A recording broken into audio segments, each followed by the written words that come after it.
Okay, so we're talking with Reese Davis today. We're lucky enough to have him on the line, and I want to introduce him to everybody. Uh, Hello, Reese. How you doing?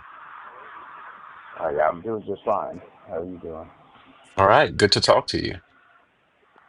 Okay, same here. Um, yeah, so I just wanted to open the floor up for you to talk to the audience today, and I know that you and I have talked, and there's a lot of things to talk about. So I guess I'll Yes, try to sir. get the ball rolling with Ron Logan and let you kind of tell us a little bit about your life and Ron Logan and meeting him and all the things that unfolded way back then. So once again, thanks for being Sure. here and it's very You're good welcome. to have you to talk to everybody. Okay, for sure. Same here. Yeah. Okay, so I guess I'll probably more likely start out. Okay, well, in fact, I'm going to start out with probably how I met Ron Logan. This is in 2017 here at where I'm at currently over at Newcastle Correctional Facility uh, in Indiana. Okay, so like I said, I met him in 2017. It was probably approximately I don't know, I'd say 2 months after the Delphi murders of Libby and Abby. Okay, okay. Uh, so happened pretty much that Ron ended up in the same unit, as me, becoming my neighbor to a adjacent cell in the dorm that I was in. Uh, let's see here on the first day, I was I really wasn't sure who he was. You know, I guess it was noticeable that he was walking around nervous, a little bit quiet, which is typical for people in the new prison environment. Um, the morning after that he got here, I was sitting there on the kiosk. I was typing a letter to the family, and Ron Logan walked up. Seemingly, he was polite, you know, and he asked, if maybe I could help him set up his kiosk account and his PIN number on the account so he could order commissary coffee and write his family and check his money and things of that nature. You know, and so you know, typical. For you know new people that get here that really don't have anything. I kind of gave them a care package. With coffee and stuff. I mean, it takes a couple of weeks to be able to get your food and stuff. So, but he seemed pretty grateful. That I gave him some items and stuff to help him out. Okay, stuff like that. So, give or take, it was probably a couple of days later. I was working on some law work. And Logan sat in front of me at the table in the day room. Uh, he told me that someone informed him that I was a law clerk here at the facility. Well, in the dorm in particular. Okay, and asked if I had a few minutes and maybe talk with him. I said sure. That's fine. Informed him I was, and you know, so oddly, his first words is, "Do you know who I am?" And it kind of threw me off. I told him I didn't think so, really. Uh, he stated, uh, talking really low in a real low voice, he informed me that he's been all over the news regarding the Delphi murders and explained that the girls were found on this property. And to be truthful, I was kind of shocked, but I stayed calm, wondering what he was going to say in a way. Okay, he began to tell me his lawyer told him at first not to talk to anyone about the case while he was in here. However, Logan stated that he had questions, that he was really hoping to get answered.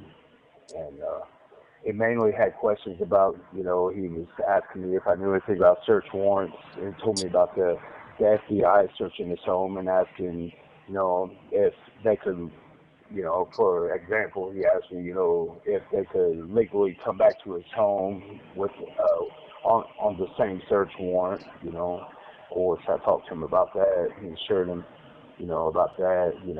He went on talking about, how incompetent the FBI was, and complained about the search and the investigation and stuff like that. It's pretty much he stayed stuck on that. Instead of asking questions, he, you know, you know, intended, you know, because he was originally intended just to ask questions, but I remember we ran out of time, and we had to lock up in our cells, and so he really didn't get into any hardcore questions he had. It was just mainly about the search warrant stuff. But when I went to my cell, through the night, I was laying in my bed and I was thinking, pretty much how bizarre it was that instead of, Logan being grateful his, name was close to being cleared. Instead, he was angry about, the case and being in the FBI's hands and Carroll County's, instead Carroll County's jurisdiction, pretty much. That he really was hoping that it would just get in their jurisdiction and not the FBI's. And I just thought it was pretty bizarre, with the conversation, altogether. I was feeling like something wasn't really adding up with it, but, I really wasn't sure. Kind of screwed this up a little bit. We was sitting outside one morning, we was on like a weight machine outside, and we was talking, drinking coffee, and, remember like yesterday, he said, man, hey, do I have your word that we could talk and that, you keep a secret at all costs. And pretty much I had to just tell him that I would. I knew that I was at that point kind of pilling for information, trying to figure out what was all going on, because it was, it was more than obvious that there was just more to it, at the time. So, he pretty much, he told me that there was, there was parts of the case, he wanted to talk about, but asked me really not to ask any questions, that he just kind of wanted to, that he wasn't really comfortable yet, but he wanted to just, talk about it a little bit, that it was just driving him crazy. And, so he told me that, pretty much that there was just things that got out of hand, and he was drinking the night before, that he had some people over, at his place the night before, partying. He said that was at his he has that graveyard that was near his house. I believe it was on his property. I believe he was saying, and he said that he bought some alcohol for some people, but he wouldn't let them be at the house, that they would have to stay around the graveyard, that night. He said it was probably around about 8:30 or so. That would have been on the 12th.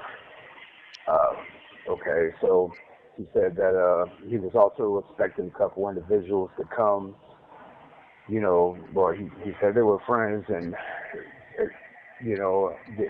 after he described it, he said there was burner phones involved, with the people. He didn't yet at that time tell me who it was, but I'll get to that later on. He was telling me how he had trouble setting up these phones, that there was, I'm going to pause for a second. I have to kind of explain something for it to make sense for the listeners. Okay, Okay. currently I'm in a protected custody at this time. Okay, it's a kind of a high profile, dorm at the facility as I'm at, and mainly the people are here for the most part. They're either ex-gang affiliates, or they're high-profile sex offenders or high-profile murderers and stuff like that. So he was kind of comfortable talking to a few people about, about familiar things to do with sex cases and stuff like that. And, I tried not to show him any animosity when he was kind of getting into them type of things. So he was starting to feel after time he kind of went a little more comfortable talking to me, and I was trying to make him feel, as hard as it was, I was trying to make him feel that, it was okay to talk to me and that I understood, and things like that, and which was working. It was making him, feel more comfortable to talk. He was stressed out. You have 1 minute remaining. Yeah, I will call you right back. Okay. Okay. Okay. Okay. Hello. Okay, I'm back. I apologize, man. Okay, I can't spell this.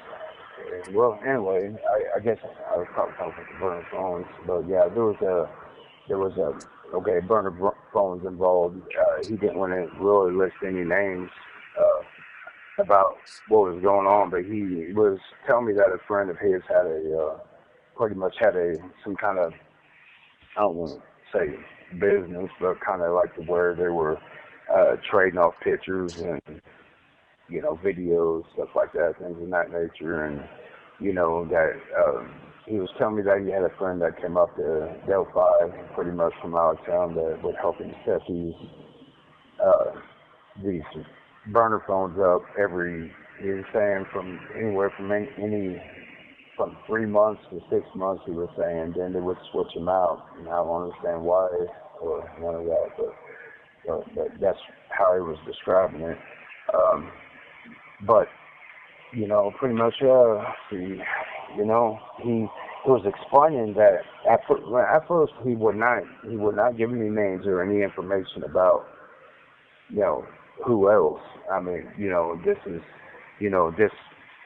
was through time. I was getting more and more information, so it was hard to, when I would talk to in particular people, like we would say later on when I was talking to like Andy Baldwin, stuff like that. I had a little information to give them at the time, and when I talked to the police, to the detectives and stuff, when they came up to the facility, I really had a little bit of information, some information to give to them, but I was still at that time getting information too, right? So it was hard to, so that was that. So, later on, okay, Ron was stating that pretty much this was after my interviews with the police and everything, but he was saying that pretty much when that he was going to meet up, him and a friend, okay, was going to meet up. When he was speaking of the girls, he was describing that pretty much that there was only one girl that they were planning to meet up with, that they weren't expecting to at the time, and was saying, that it was really ultimately his friend, that was wanting to meet up with the girls. He was describing pretty much that, he got in a situation that he really didn't want to be in. He described it as kind of the situation went too far. He said that he was being blackmailed for whatever that. I can't tell you what that means even to this day. I still don't know. So the plan was with Ron, and there was another individual. I don't know what happened to the people at the party, but as he described, he said that everybody got drunk, and they vandalized the property, the graveyard. They did a lot of vandalism out there, and he said, the next morning after they did that, they all got in an argument, and he made them clean it up. He said that after everybody cleaned everything up, he made them put it in a bag. Some people left. I'm not still sure, but they got some bags together, gathered it all up, and that's when pretty much he went to the dump yard. As he described, that's what he was doing, was dumping the trash that was being vandalized at the house, and so he went back to the house after dumping the garbage off, and so when he got there, his friend that he let continued to be at the house. He, as he described, he watched over his house while he was gone, and he described that, you know, that things got stolen, things like that. He said it was things out of his shed. A firearm got stolen out of his house somehow. He said that you know, his bunch of garden tools. He said a rotiller, you know, that he described for a garden. I mean, don't ask me, but you know, just a bunch of tools and stuff like that came up missing. And you know, he was pretty mad. He was pretty angry or whatever. And you know, he said when he got back at the house, that's when he, you know, sat there with a couple friends, and that, which ends up being Keegan Klein. Okay, but I'll get to that later on. But pretty much he said that he was being, you know, he was being blackmailed about some things, and you know, the way I was taking it was about the videos and stuff like that. But he had plans to meeting up with one of the girls, which was Libby, and him and the other individual. There's still a, you know, unknown person. Okay, which, I mean, I believe I know who it is through, you know, conversations, but I can get to that later too. But they ultimately made a plan that they were going to drive to the front of the they was going to go around, drive to the, pretty much to the moat onto the front of the trails. So they did so. Keegan was supposed to pull off the side of the road, he said, and you know, Ron and this other individual, I hate to keep saying it like that, but you know, there's really not a name, you know, that I could, you know, say right out. I mean, because I was never really told a name, you know. I just believe I know who it is, but Keegan pulled off the side of the road. They went to the trail to meet up with Libby. Okay, he said when he pulled off as he was broke down, and that while he was like sitting there off the side of the road, he said a lady pulled up when he was by himself, and he said, you know, she asked if he needed any help or whatnot, and he assured her no, everything was fine. He said that his dad was on the way to help him. Okay, so after that happened, he got nervous, and then he decided not to stay right there, and then he go ahead and went on and drove off and went towards Ron's farm, but they're still at the trail, you know, going to, you know, talk and get Libby, you know. And when he got to Ron's house, he contacted him saying, you know, pretty much, you know, what happened with the lady that pulled off the road, and he just got nervous that he was going to walk to the back of the way of the property and meet them up to the, you know, through, you know, back up through the trail where they were. But however, since they, the Ron and this, you know, the other individual, I hate saying it like that, but since they were at the you know, went to the bridge, they noticed that there was two girls, which was Abby too, and that was not expected. You know, as you know, he made clear that it was only supposed to be one of them, and they were going to take her to the car originally, but then they realized that they had to walk to the back of the property and walk up through the, you know, through the woods and all this other stuff towards the property. And so, you know, he said when they approached her, at first they both went to approach her, and both of the girls got nervous, as he described, and he said that they were looking off the, you know, down the way, kind of, they weren't on the bridge, but looking down the way, and there was like little wild rabbits and stuff like that, and he went to, you know, go, you know, talk to them, make him feel comfortable. Well, they got nervous, and they walked, like, sped off and walked up kind of on the bridge. And so so they didn't want to, like, push and make him any more nervous. So they went and they talked, and they decided that Ron was going to approach the girl, so and the other guy to just go ahead and stay back. So Ron said he kept like walking in circles, that he didn't quite walk on the bridge yet, but he was getting nervous every time he'd walk up close to the bridge. He would get nervous and turn back, and finally he said he just boldly walked up on the bridge, and he exposed the firearm to him, and the girls came with him, and they walked him down towards the direction of the farm, and once they got down to the bottom of the hill right there, that they had set the handcuffs that they cut the girls up with, arm by arm, and walked them further back, towards the property. And I guess they went to undress the girls as was being described, okay? And when the girls went to get undressed, the youngest girl said he was saying that her wrist was small enough to where she slipped the handcuff and she went to take off.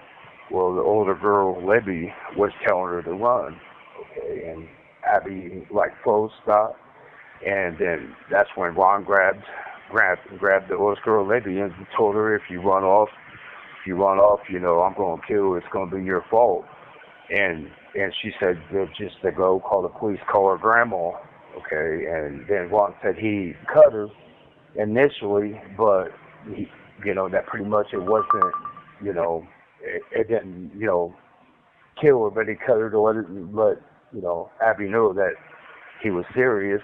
Instead of taking off, she got scared and froze up, as he described, that she just seemed petrified, and walked right back to him and got, cuffed right back up.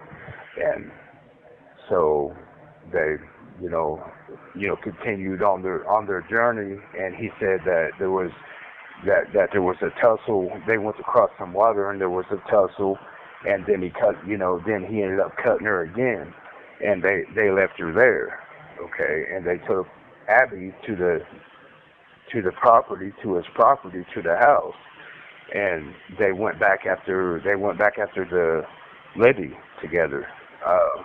Okay, when they came back, Ron went ahead of him, and he said that he was, wrestling around, that she was the oldest girl, that, she was cut. She was freaking out, and he hit his nose, he said, his face on top of her head, and that he had a nosebleed, and he was freaking out that he had, that his nose was bleeding, because he said that it was bleeding pretty bad, and it got on a couple items, and even her underwear. He said the youngest girl's underwear, he threw it out in the water. Well, whoever the third guy was that was with him, Keegan was like, no, you go after that. It got caught on a limb out there in the water, and so the other guy went out there to get her underwear that was on the limb, and there was a couple, because Ron said that he believed that there was blood on there, and he went out there when he was walking out in the water. He described that he twisted his ankle, and then the guy wanted to leave, and there was just another argument because they didn't want him to leave. They thought he was going to go to authorities, and pretty much that, they, went to go get the items still. The guy ended up leaving anyway. Now he drove in a different car than Keegan when they came out to the property. Okay, and so but he took off. They thought that the authorities was going to be called. Like I said, they took, after they tried to finish Libby off, they took her to a barn and put her in a tarp. And he was saying that he had rabbits out there in the barn, and he put her up under some cages and stuff up in his barn. And then he, thought she was dead. And I'll get to it, but she wasn't dead. She, and I'll describe that in a little bit.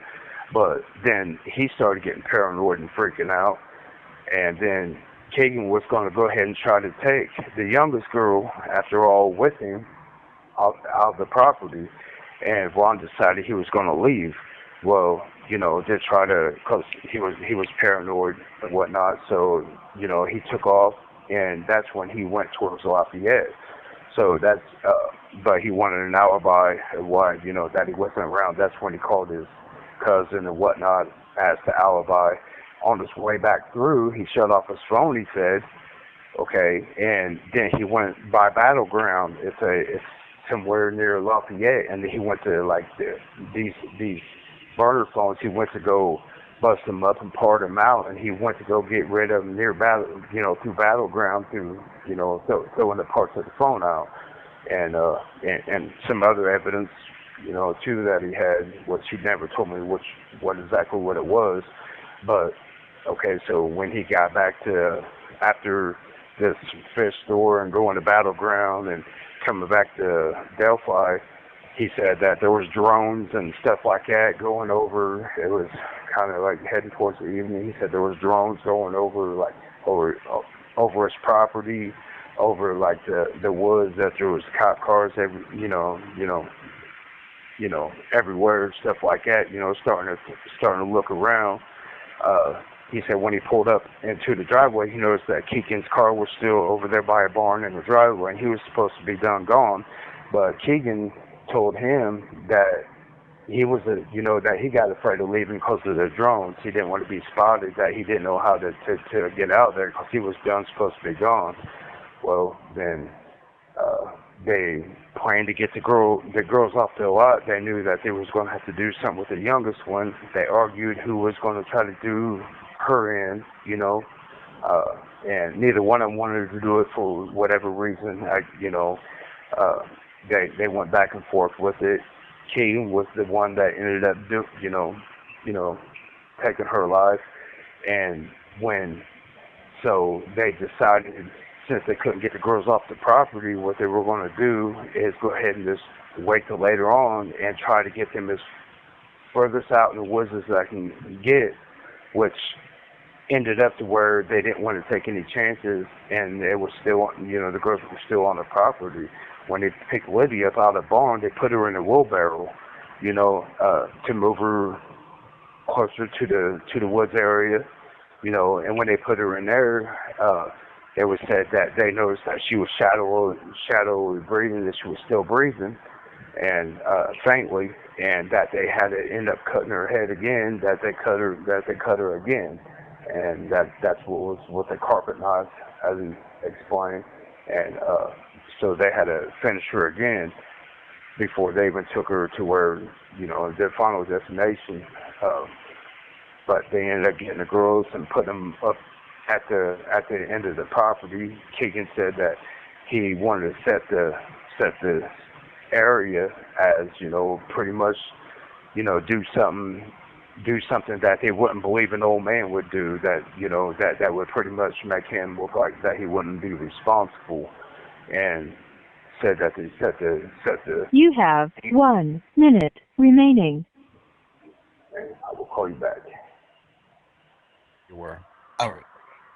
I know where I was. Okay, so what I do want to make clear first, with Abby, I was never told, and I still don't know where she was and what they were doing with her during this time. I know after Keegan took her life, as was stated, that I don't know where they was putting her. I know they described that they moved the bodies a couple of different times during the search. Like, so, and through the night that they were trying to figure out what they were going to do. Their ultimate plan was to try to get them off the property. As I said, that didn't work. So, that was that. So, I really don't believe I have anything else as far as that goes, unless you have any questions. Yeah, let me try to So, backtrack on this part of the story, and maybe I'll ask you if you sure. don't know, you don't know, but maybe. Yeah, I'll So, tell you if I don't know. okay, so all of this you told me so far, this was all from Ron, like all of this part It was of it. all from, yeah, Okay. it was later, it was later, more confirmed through Keegan's story. There was parts that had changed between the two, but it was more of a blame game between when I spoke to Keegan. He was kind of putting a lot more on Ron than than on himself. Ron was a little more outspoken about what happened. Keegan was more trying to throw certain, pretty serious parts, of the situation more on Ron, like of who cut who and who did this and that, and Keegan's story changed like a lot, but it To was be always, expected. Yeah. you know, yeah, it was really close to what Ron was saying. There was just I completely wholeheartedly, even to this day, feel in my heart that there was no way without, and we're talking about two different time periods. There was no way that they could have collaborated the same type of stories without me, you know, with knowing them at different times, and Right. it's been too, you know, I completely believed, Keegan, when on his part. So I was So, leery at first. Um, so, oh yeah, go ahead.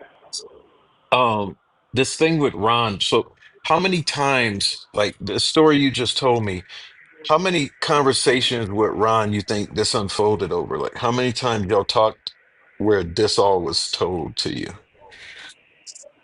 I'm probably about 40. I mean, Oh, that's a he was lot. my neighbor. We talked. Yeah, Okay. oh yeah, we talked every single day. I mean, every single day. We drank coffee in the mornings. He really wouldn't. I would actually tell him, not to talk to other people because I was trying to make it look like I was on his side.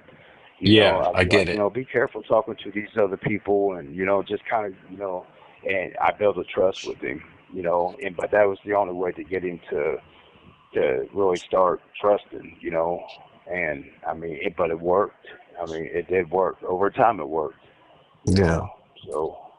How long a period of time was he housed next to you? Like, how long do you know about how many months or whatever in I would total? say about he was here about right at a year, but we was housed right next to each other for about 7 months, you know, and like I said, we spoke every single day. So Yeah, so in your feeling, like just as in your gut, you feel that he was basically telling you the truth, confiding in you with the truth, with his feelings and shit. um, Prof, I absolutely deep in my heart know he was telling the truth. I mean, I just do. I mean, that couldn't have been made up, and who could or would make that up? I mean, it was just too. I mean, there was times he shed tears. There was times that he seemed, I don't know, I hate to say it like this, but almost like a really odd excitement to tell the story. I mean, there was other times that he was really feeling himself and, kind of tearing up, like talking about how far it went and, and just how much of trouble he believed he was in. And I mean, it just, Hmm. stuff like that. Yeah, I completely 110% believe that he was telling the truth. I mean, it just, there's just no way to convince me any different. Okay. So this part of the story, kind of where I got a little confused, is you say he was saying he showed the gun and I guess brought them down maybe to the driveway under the bridge or something, like down, and that's when the little Yeah, Abby took off or wanted to. No, this was later on after they were cuffed, and later on during the heading towards the properties. I guess they went to get undressed or something where he went to where he was going to uncuff him, and he was talking about how her little wrist slipped through the cuff, and Oh, that she took off, and that the older girl was telling her to go, and they were Ron was yelling at her, to come back. And but yeah, that was like later on once I got closer to the property I was taking it, but that Okay. wasn't right away. He said he exposed the gun to just exposed it. Is all he said. He said, that the gun was exposed, and pretty much that they fell in line. That's how you know what was And so described. the way it sounds, so this was before they crossed the water, because it sounds like he Yeah, like he attacked Libby, left her on the one side the water, and then he brought Abby across the water, and then later he I had to was come never back too sure. across. Okay, I see.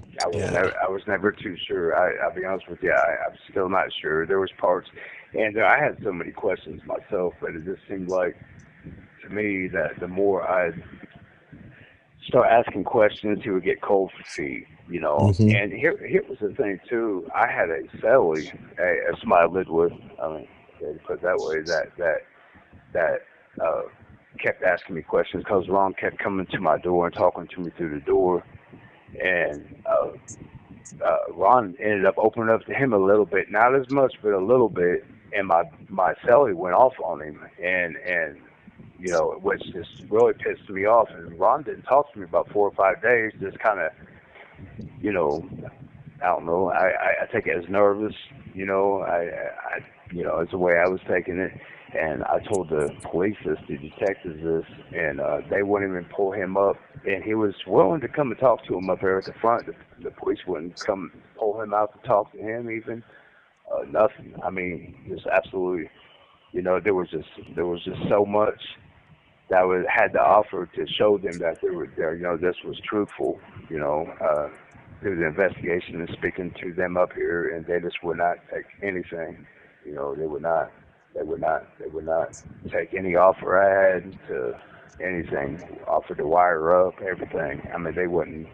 They just were not interested in anything I had whatsoever. Did I personally believe they didn't believe me? Yeah, I believe they didn't believe me at first, but once I got to certain parts of it, I could tell. By looking at them and then wanting to get up and talk off on the side, that, I just felt like they were trying to sidestep me from, being able to just explain what happened all the way through, and if it came down to, wanting to wire up or anything like that, they would change the subject and, start, I mean, it was odd, it was an odd situation, Let's talk but about that. Okay, I so just so did this happen after Ron left when you talked with them? Did Ron no, he was still leave? here. Oh, okay. So No, he's he was still still here. I there. was able to, yeah, I was able to wire up and go in the dorm. We were still neighbors. I mean, Okay. Well, okay, so when, tell me how did that transpire? Like, did they just show up one day wanting to talk to you, or did you request? Would you mind telling that story real well, quick about when they came? yeah, I have a friend. She contacted the FBI, and they told her, uh, they were just taking information. But once she gave the part that the youngest girl was taking, they were interested in that, and uh, I was taking it that there was some, truth that they knew about it, and that's when they stopped and said, "We're going to get somebody up there right away," and that's when the Cleveland sent a state police officer and a guy that did the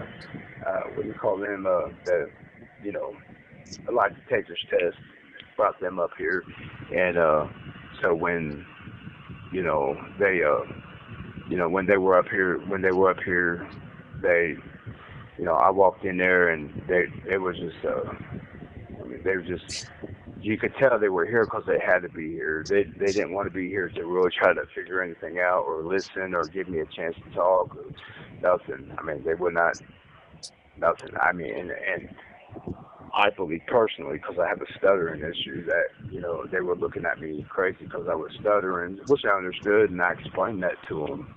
That I have, Tourette's. I have a Tourette syndrome, and I also, stutter like extremely bad. And I was trying to explain this to them, and they were,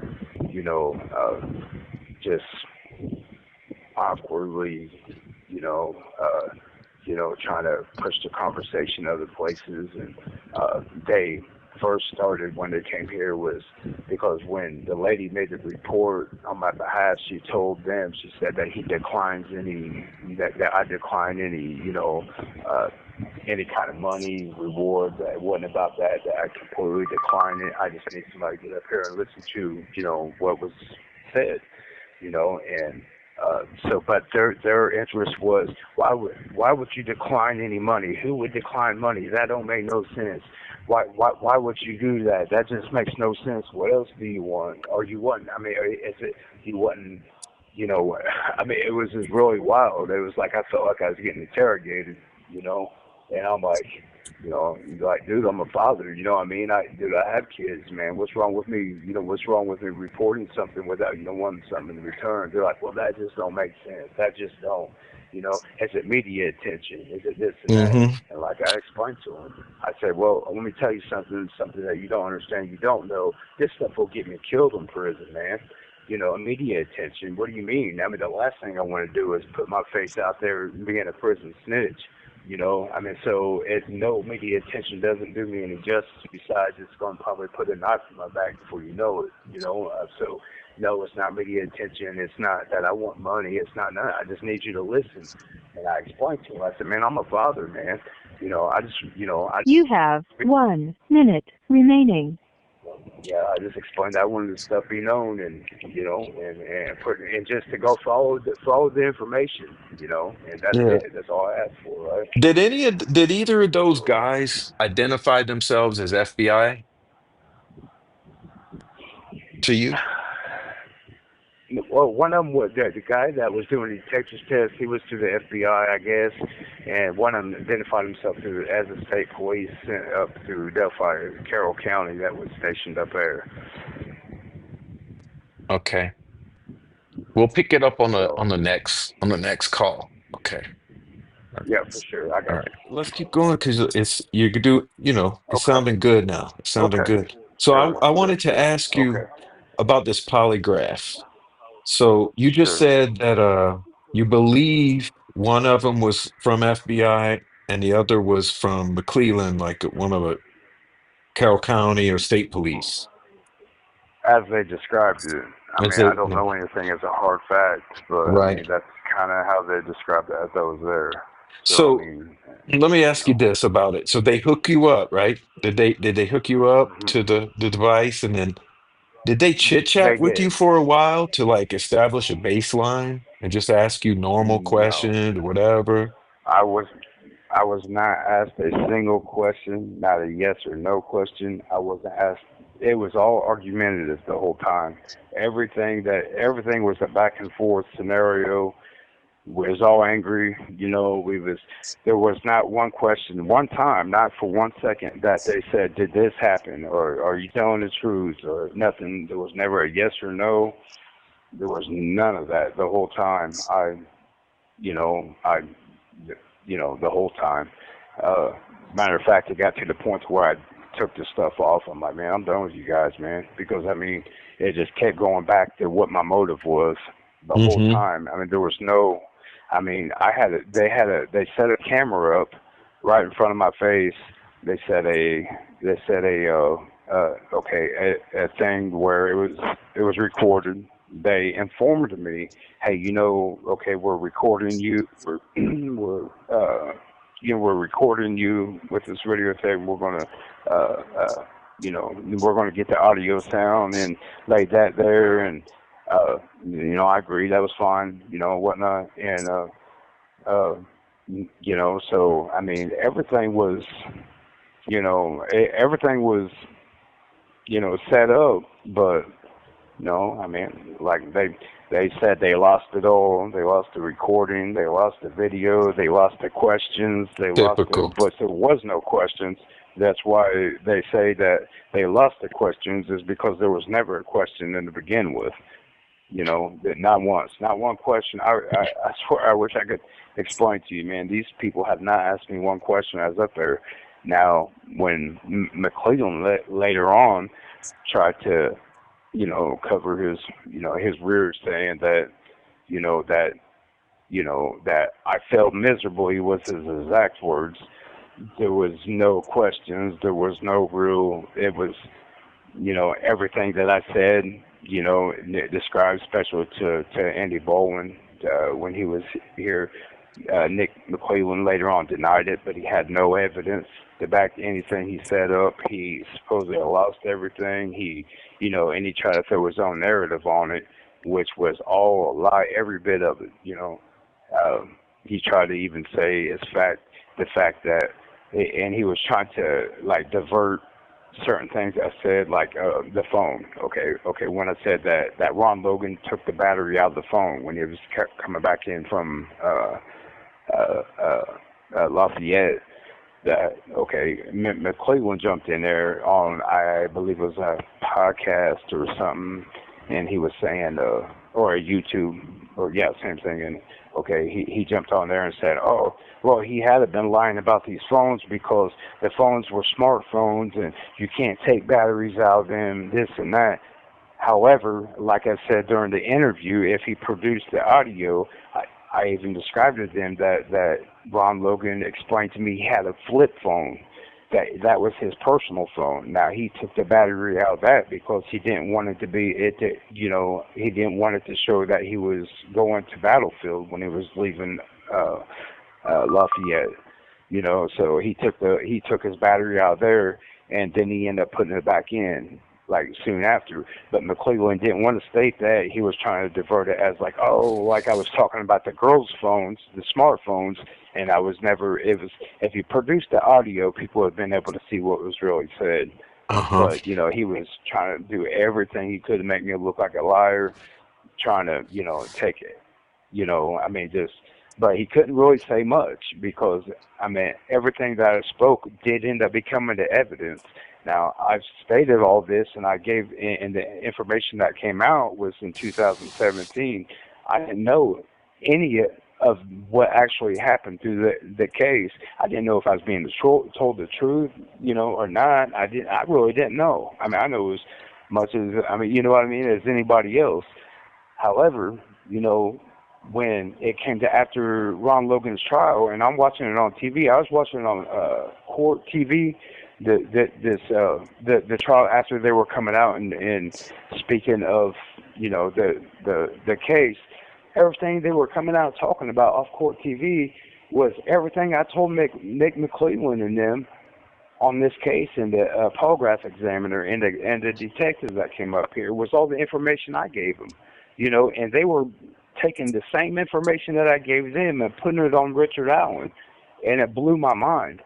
All the way to the type of knife it was, to the throats being cut. It blew my mind. They actually took every single word I said and just really built a case on another individual, and this was all the way back in 2017. A couple months after the murders occurred, I didn't know Yeah. none of that. When so I this didn't know, polygraph, you know. when was that? What year was that? Yeah, I believe it was still in 2017. It was in Wow. 2017. I would Okay. say probably in November, I would say. Probably October, November. Ron was still here. We're still neighbors. And like I told them, I said, you know what? And I was pretty pissed off. Don't get me wrong, but I really was. I was really pissed at the way they were acting. I said, do me a favor, give me 45 minutes. I said I will try in 30 minutes. Give me a recording device. When I go back to the dorm, I will be on cameras. There's cameras all over this prison. I will be on cameras everywhere. You'll see who I'm talking to. Give me that recording device. You don't have to believe a word I'm telling you today. I'm gonna let him tell you. Mm-hmm. Because every time we got together, he'd get talking. He'd Yep. get talking. He'd start asking questions. I said I'll more likely about 95% will have you a full confession within 45 minutes. And I truly meant that with all my heart, that this guy was talking like that, and I was like and you know how stupid I would look if they were like, yeah, let's do that, and they sit me in there and he wouldn't say a word about it or something, you know what I mean? I would look like a fool, Mm-hmm. and a sick fool, as a matter of fact. and they just would not take it up. They would not take it up, and I offered several times, and that's why I got frustrated. That's why we started going kind of back and forth, because I could not understand what type of investigator investing two murders of two poor little children would not take. I mean, that's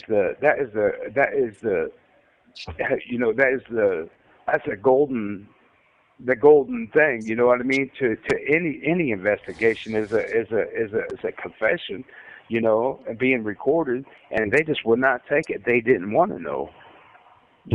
They just didn't. They just didn't want to. They just wanted to shut me up, man. They were just done. They were acting like they were wanting to get out here. I was just done trying to tell them. I'm like, I don't know.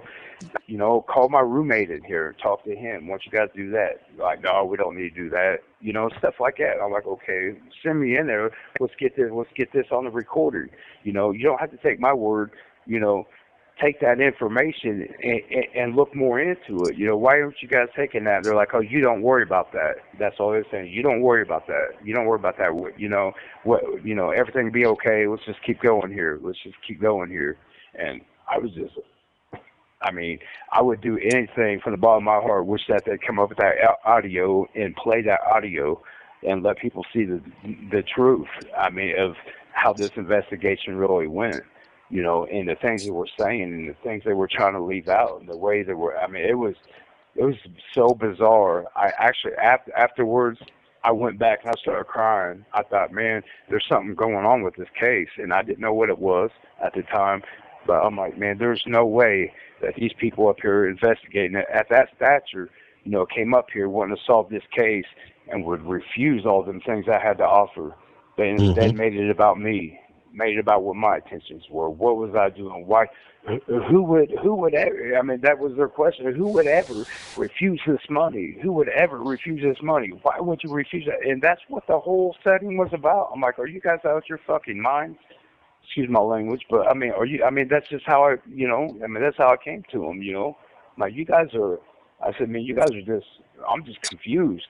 And that's why I was stuttering. I was so angry, I'm like, man, dude, this is unbelievable. I've never seen anything like this in my entire life, and it was really odd, man. It was the weirdest thing I think I've probably been through, I would never imagined, I really thought I was going to be able to get up there and give them information. I didn't expect them to believe me for a minute. I really didn't, and I don't blame them. They're not supposed to. But please take this information and look into it. Start, pull my cellmate out. Send me in there. Let's get this recording on the road. Let's get this stuff going. But they were, and here was the other thing. If they had that recording, here was the even more odd than anything else. So what they did was say, okay, well, you take all the events of everything you've been told, out the case, of what you want to tell us, and whatever you feel is more significant, you put it within this paragraph and a half, and write it down. So I started asking the questions like, what would you feel would be more important? These are long conversations through a long period of time. So, you just do the best you can. You just do the best you can. I'm thinking, man, this is bizarre, but I did exactly what they said. I wrote, I don't know, probably a paragraph and a half, whatever it ended up to be. Then their question was, is this true, complete, inaccurate? Okay, well, of course it's true.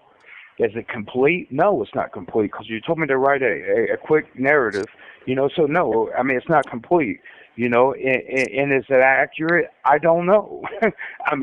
This is just information being given to me, so this is my response to them, and they're like, what, one direct response? And if I say anything else, I'd be saying, okay, well, if I say, well, no, it's not accurate, but if I'm, using the same answer, then I would have to also say, no, it's not true. There was one direct answer, yes or no. And I thought, man, this is just a trick shot. You guys are just really playing games here, man.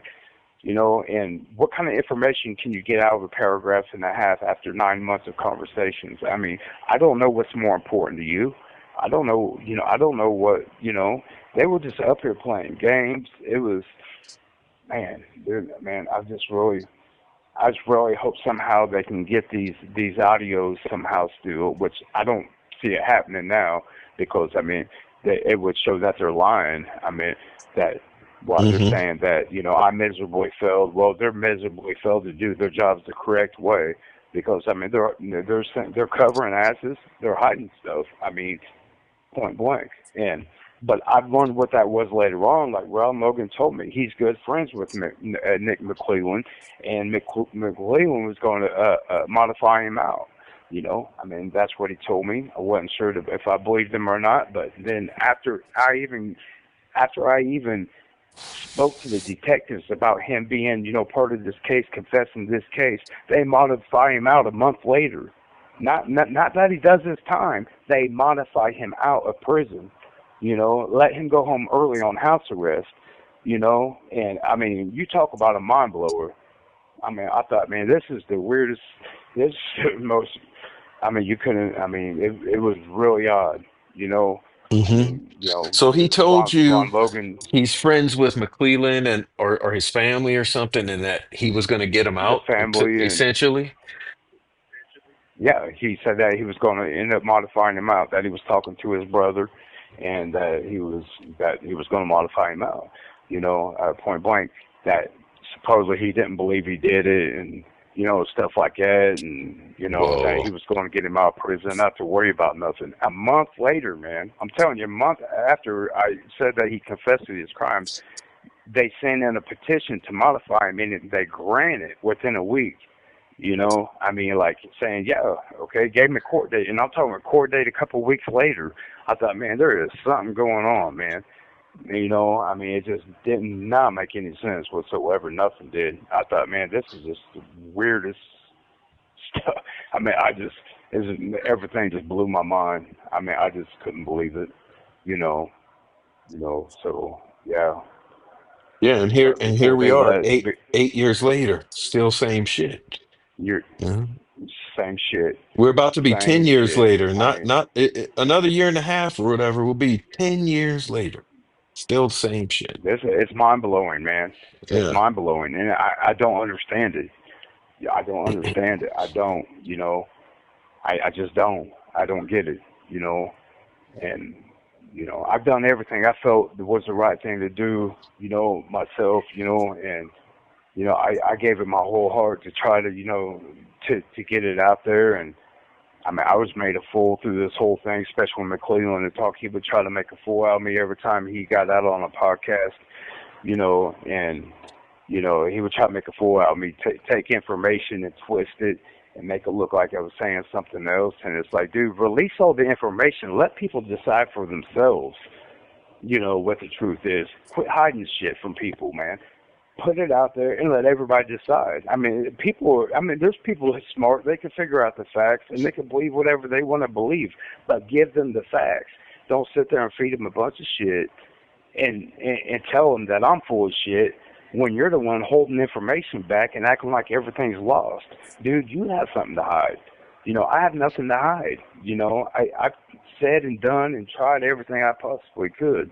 And it's just like, I mean, it's hard to battle against the system. They got the upper hand. Okay, I'm a felon. I've committed crimes. I'm in prison. Okay, so you could paint that picture, but you're the one hiding the evidence. Hmm. You know, I mean, and been doing it through the whole case. I mean, through this entire case, everything's about everything getting lost and everything. I mean, come on, man. You know, we're talking about little girls here, man. We're not talking about, if you want to try that on some other type of crime, you do what you want or whatever. You know what I mean? But don't do that shit on this type of on this Kids. type of case, man. Hmm. This shit is not even a joke, man. I mean, then you modify him out. You modify your buddy out of prison. Like that's why I told like Channel 59. With their stuff. Like I mean, can this dude even sleep at night? I mean, and I mean that. Can he really sleep at night? Does he really feel good about himself? Does this make him feel good? I mean, does like I can't fathom being a father, a grown man, and having children myself, and knowing that I went that far to cover some shit up like that. In the name of lives of children. Hmm. I mean, it just don't make any damn sense to me, man. none of it. You Well, have 1 minute well, remaining. I sympathize with you, man. Like I can understand your frustration. You know what I mean?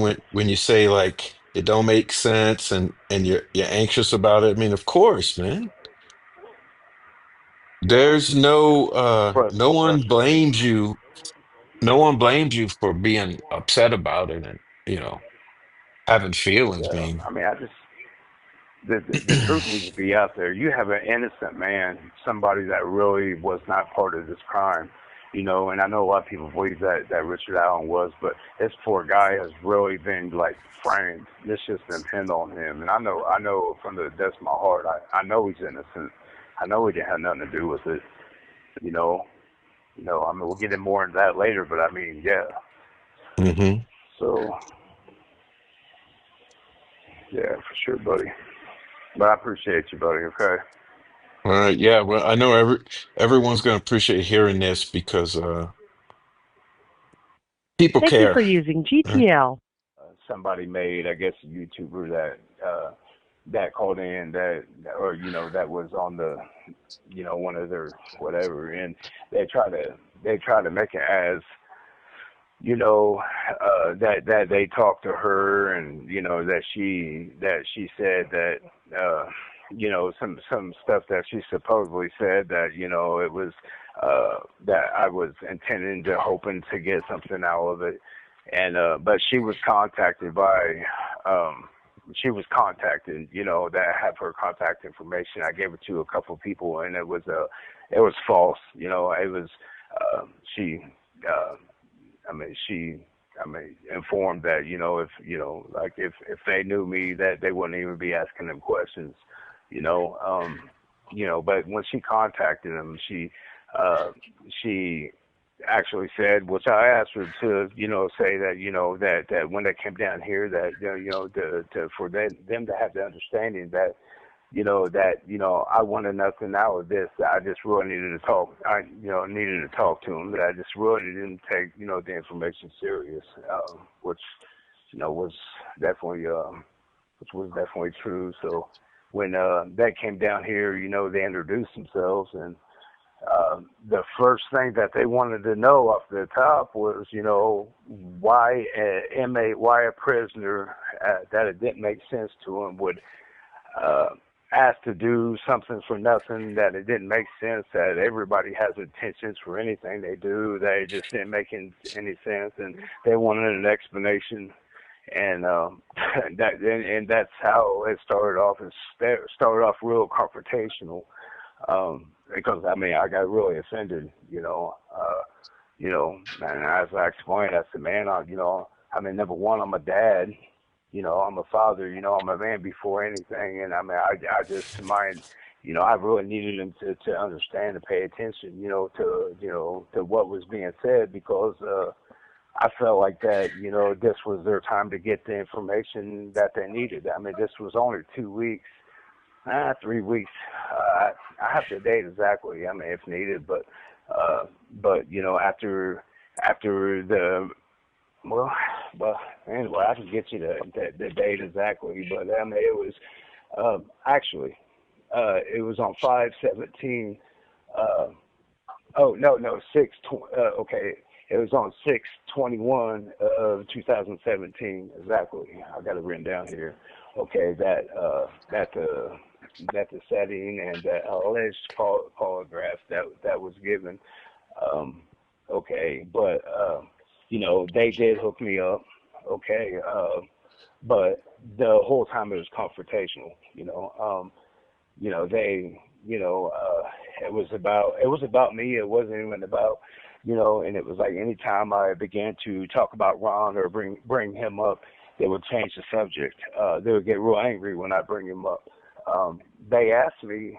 They said, "Well, is there any way that you can possibly write down at least a paragraph and a half of what you felt is what I felt was relevant, what I felt that they needed to know the most?" Okay, so I mean, uh, so you know, I began to write. Right, I got and it is added into the exhibit what I actually that the defense entered into at the at the I believe before the trial, because I was intended to be used as a witness at the trial, at Richard Allen's trial. So, but anyway, it was entered in. And if you notice, if you look real close to it, it stops in the middle of the sentence. As soon as I begin to really start talking about Ron and he started about the details of the crime, he stops me. Gary Holman, he stops me. I said, oh, that's enough right there, and he snatches it out of my hand.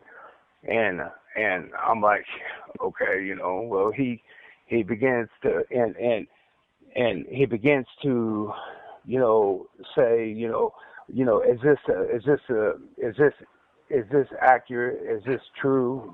Stuff like that. I'm like, yeah, it's true. He said, is it accurate? I'm like, well, for what you allowed me to write, it's accurate. He says, is it complete? And I'm like, no, it's not complete. He said, so it's not accurate. No, I'm like, you just asked if it was complete. It's not complete. I was like, you just told me to write in their narrative, and I said, no, it's not complete. Let me finish it. And he was like, Mr. Davis, is this accurate? Is this complete? Is this true? And he started mixing in questions. I'm like, man, and I'm trying to explain to him. I'm like, man, it is accurate. It is true. It's not complete, and, he was like, and he got mad and he slammed it down. He was like, and I said, you know what? I said, this is the best thing to do. I was like, man, why don't you let me go, talk to Ron Logan, there at the dorm. I said, I'll go with the recording device. I'll go record it. Within 45 minutes, I said, I bet I can get you everything that, at least close to everything that you need to know to show, what he's talking about. Because I was like, obviously, you ain't going to believe me. And he said, that's not necessary. I'm like, why isn't that necessary? Or why wouldn't you want me to go do that? I was like, I can go talk to him right now. As a matter of fact, we was at recreation, and I said, I can go back right now and go talk to him. I said, I'm on cameras. I was like, you just, if you're not going to believe me, believe him. And they're like, that's not necessary. And I'm like, okay. And then he wanted to go right back into why I wouldn't want to. He was like, well, if I did it, I would want to do it for, I would do it for money. He said, he was like, why would you shut that down? That don't make sense to me. And I'm like, why do you keep bringing this shit up, man? I'm like, you going to listen or not to what? And he was like, damn it. And then he asked for Paul Hansen. He said, well, come here for a minute. And they stepped out of the room and they stepped back in. And he was like, that said something about my stuttering.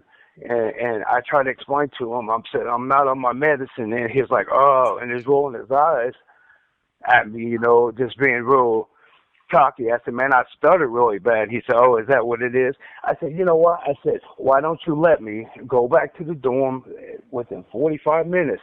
I said, because Ron would, he would go quick into talking about it. It was kind of a nervous thing he had, he would just kind of worry about it. He would worry about it, and I was the person he could talk to. And I explained that to him. I said, just let me go talk to him, man. Just give me something.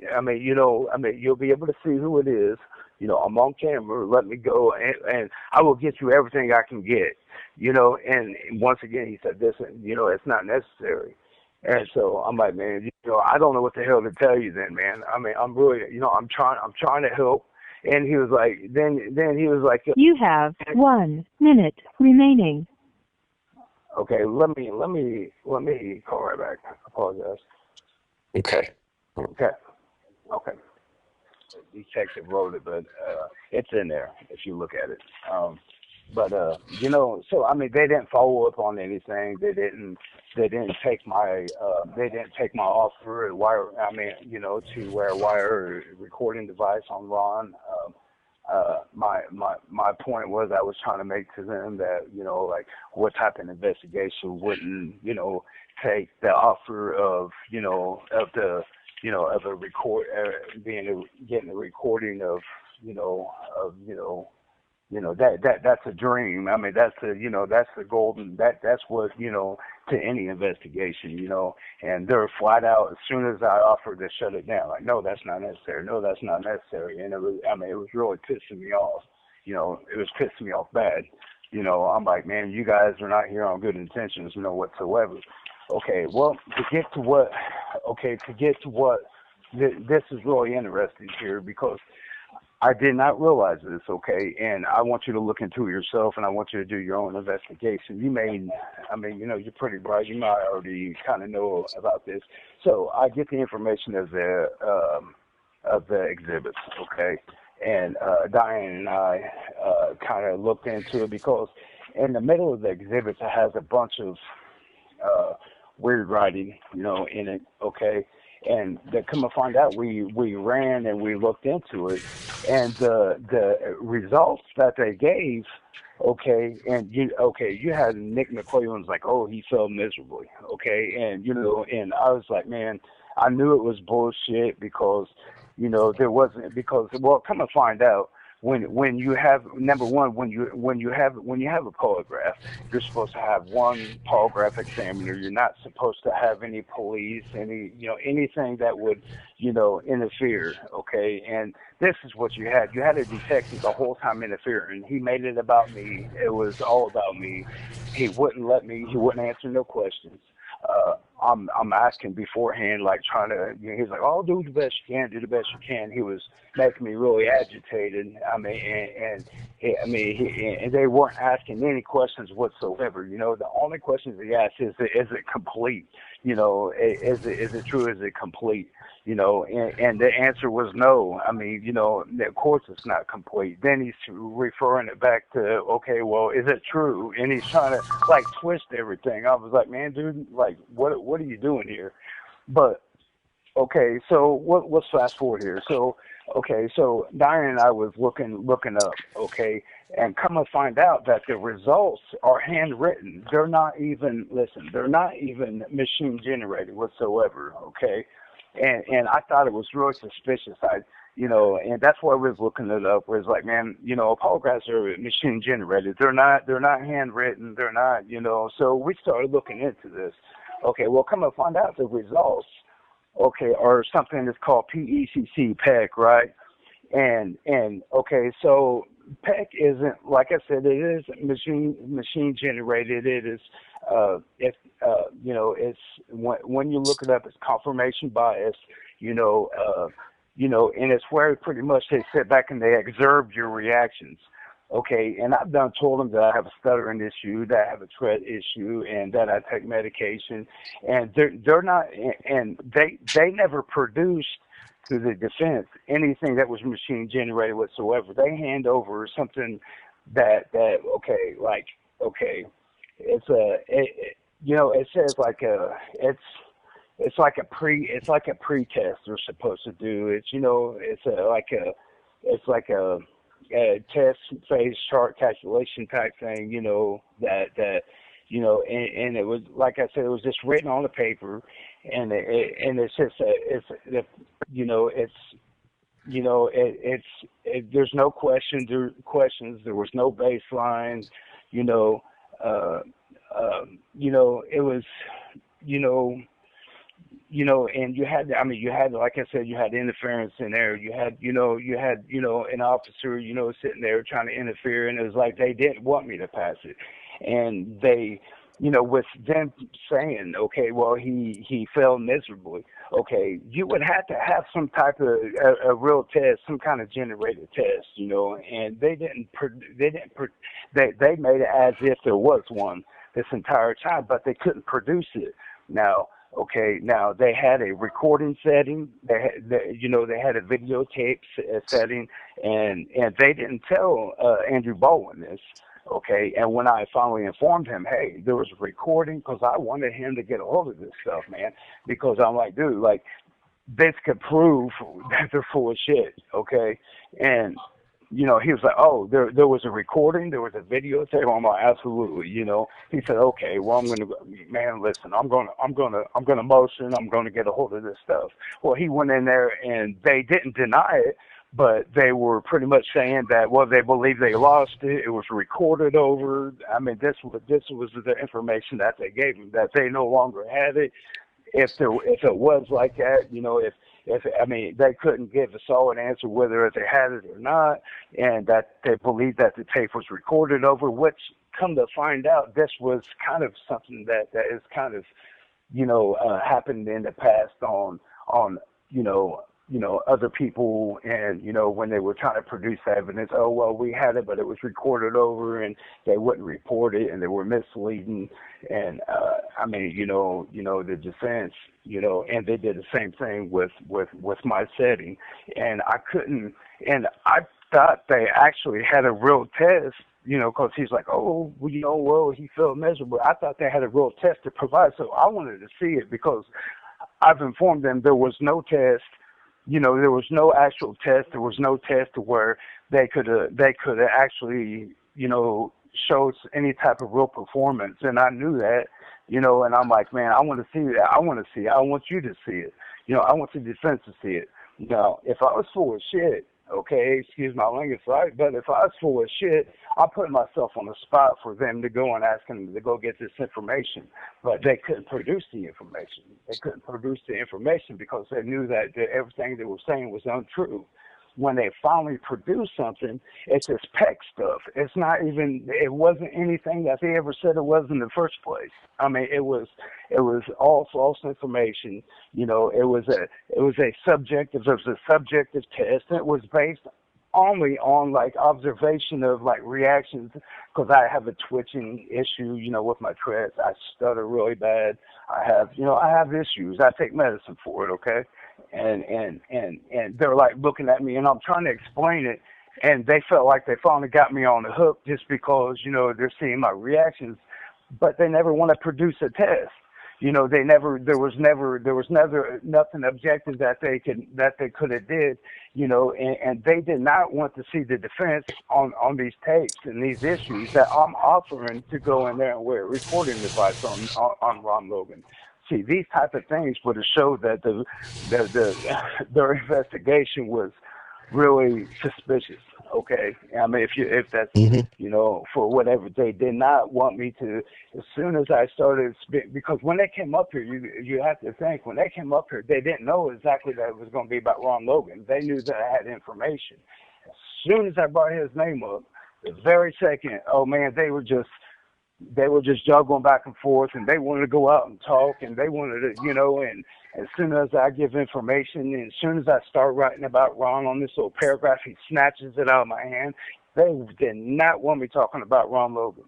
They didn't. And they was really hoping it was for something else or another individual, but they came apart. Now, the information, I never knew if it was true or not. I mean, I didn't know if Ron was telling me the truth. I didn't. I mean, he could have been telling me anything.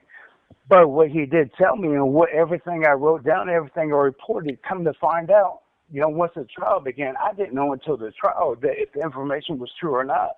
I knew that Andy Baldwin was interested in the information once he observed it, because they didn't even tell him about the information. They did not tell him that They did not tell him that about the setting, about about them coming and speaking to me about the polygraph. They didn't tell him none of that. He had to find out on his own. I believe through the FBI records, if I'm not mistaken. I mean, it's kind of. I mean, I'm not sure. That's kind of what I believe that he was saying, that he was going through the records and finally saw my name, and was really shocked by the information I gave, and had to really hustle before the trial to even get up here to speak to me, and like dude, like man, like look, this information, man, we need to talk further. Now listen, the information that I had at the time, you got it was only, it was right after the murders. It was at the beginning of talking to Ron. He was in the middle of changing information, back and forth. First it was more, seeing how I would take to the information, then finally it gradually, built up to where he was, kind of giving me the truth when he seen that I was not reacting, Hmm. in a negative way. Yeah. So I started to get more information. So by the time that the police get here, I don't have the full details. I didn't have all the information.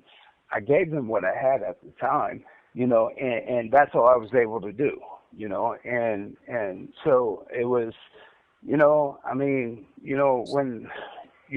but when they got the information, they just act like that I was completely full of shit. They acted. I mean, it was really odd, and yeah, I mean the way I felt when that trial happened, and I started to hear them using the information I gave Prof. Okay, the information I gave them. Okay, about the box cutter and all this, and now it's being used in a trial against another individual. I'm the one that gave him that information about the box cutter and this and that. And now I hear him using this information against another individual, and I don't know what they've determined, you know what I mean, in between time, and they could have actually come up on their own that it was a box cutter. I really don't know, but it was really weird to hear the same information that I gave them repeated at this man's trial on another man. I'm sitting there, I'm freaking out. Like, dude, what the hell is going on? I'm the one that told him this shit. But I told him on another individual. And they're Hmm. using the same information and the same way the girls were killed and everything. They're using the same thing on Richard Allen. I was freaking out, and it's not that I'm just saying this. This is on paper, and it's like, I really felt messed up about this, man. I'm like tripping. I'm like, dude, wow, and then I started reflecting back how they try to keep me from talking about Ron Logan. I thought, man, then after getting to talk to Ron more and more, I've learned that, that he was friends with Nick McClellan. We've had long, extensive talks about, how McClellan was going to modify him out. And, and I didn't know if it was true or not, okay, if Nick McClellan was going to modify him out. But dang it, Prof, man, this I mean, like, I thought, I didn't know what he was telling me. I didn't know if it was true. I didn't, but damn it, Nick McClellan came right in the office, man, and modified this man out. Yeah, Hmm. he did file the modification early, and do just what he said. He said, man, he's going to modify me out, man. He said, man, I'm not worried about it, because when he first came in here, okay, and here's another thing, Prof. Here's when I talked to him and I talked to investigators, the investigators had formed somebody to shut his mouth while he was in here. So the investigators, and I don't know if it's Nick McClellan, I can't pretend I know who it is, but somebody within that circle of the investigators told him to shut his mouth quick, that somebody is in here reporting the information he's given. He thought it Oh. was his roommate. Yeah, I promise, Oh. Prof. I promise, I mean, like, my right hand to God, buddy. I mean, he came in, but here was the odd thing. You know, Ron Logan came to me and thinking it was his roommate, okay, that was giving this information, bitching, because he's like, oh my God, my roommate's in there, man. He's talking to the detectives. Detectives been up here, this and that. So I had to play a role, Prof, that like, damn, you need to shut your mouth, Ron, man. Hmm. Quit talking to him. Hmm. Da da da da. And he actually believed me. I mean, I played that role and he went with it. He was like, man, I can't believe this, man. This is, oh my gosh, it's freaking me out. I might get charged, blah, blah, blah, and it just went on. But I went to my room freaking out, like, oh my God, these investigators informed this dude that somebody's in here talking to shut his mouth, man. You know what I mean? And this shit was blowing me away. I couldn't wrap my mind around it all. It didn't make sense, and I thought, man, and at the time I didn't know what was true, what was it, but it started coming full circle to where I actually realized, like, not only this shit is true, there's something more going on. I mean, and I didn't know what it was. And then I realized, like, I mean, I mean, it got real. You know what I mean? It got real, and I mean, I've said every single day I went in my cell and I concentrated and focused and remembered everything this guy sitting here and told me. And I wrote everything down in detail. Some of it seemed relevant, kind of the same. Some of it didn't. I mean, I didn't know what was what, but I was writing every detail down I could remember, and my mind was blowed. I thought, man, I mean, man, Prof, I mean, I didn't know what to think, if you want to Do know you the real still truth, have that, you Reese? know. Do you still have that? Oh, yeah. I Good. have every Okay. bit of it, bud. I have So every when single bit of it. So when you were saying all the things they were saying in that polygraph, was that all Jerry Holman? Yeah, That was every bit of it. yeah, You okay. know, Paul Hansen didn't say a word, man. He didn't explain nothing to me. He just kind of let Jerry do his thing, and he didn't explain to me what was going on, or he didn't explain how it went. He wouldn't. They wouldn't even answer no questions. I mean, I'm like, I'm asking a lot of questions. Like, man, I'm sorry, man. I look like a nervous wreck here, man. But like, I mean, like, what, like, I didn't know if that was the procedure or not. I just fell off, and it fell off that I was being attacked. It fell off that it was. You have 1 minute remaining. My gosh, dude, I hate that stuff, man. But yeah, You can stay on the line. I can call you right So back it if you sounds want. like, I mean, you could basically say you were not polygraphed. If they didn't I establish a absolutely, baseline or actually ask you questions, that's not a polygraph. absolutely not. That's Jerry Holman barking No. at you while you're hooked. Okay. You there? Okay. Yeah. Okay. And I do want to say one more thing about it.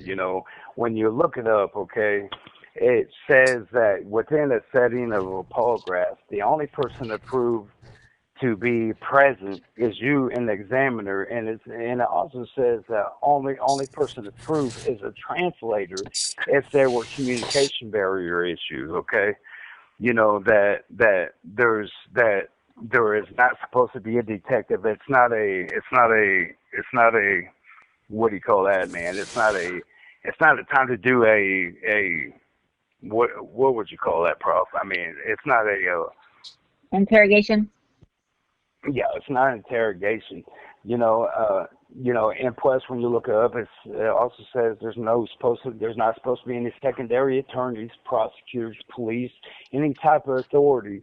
And it says due to any pressure, that and that's the and this all comes from the PEC information. You know what I mean? When it's kind of giving you the layout that this, it was. And I mean, they just want to do some narrative control afterwards, Yeah, man. yeah, yeah. I mean, and this is why when McClellan got a hold of it and he failed miserably. I didn't know if I did or not. I mean, I didn't. I mean, I didn't know. I didn't see anything. But what I could offer was for the defense and anybody that will listen, go get the information to validate, because I knew one thing for certain, that it was no polygraph. Well, and it And doesn't I, even I matter said at that. this point in time. That could be redone.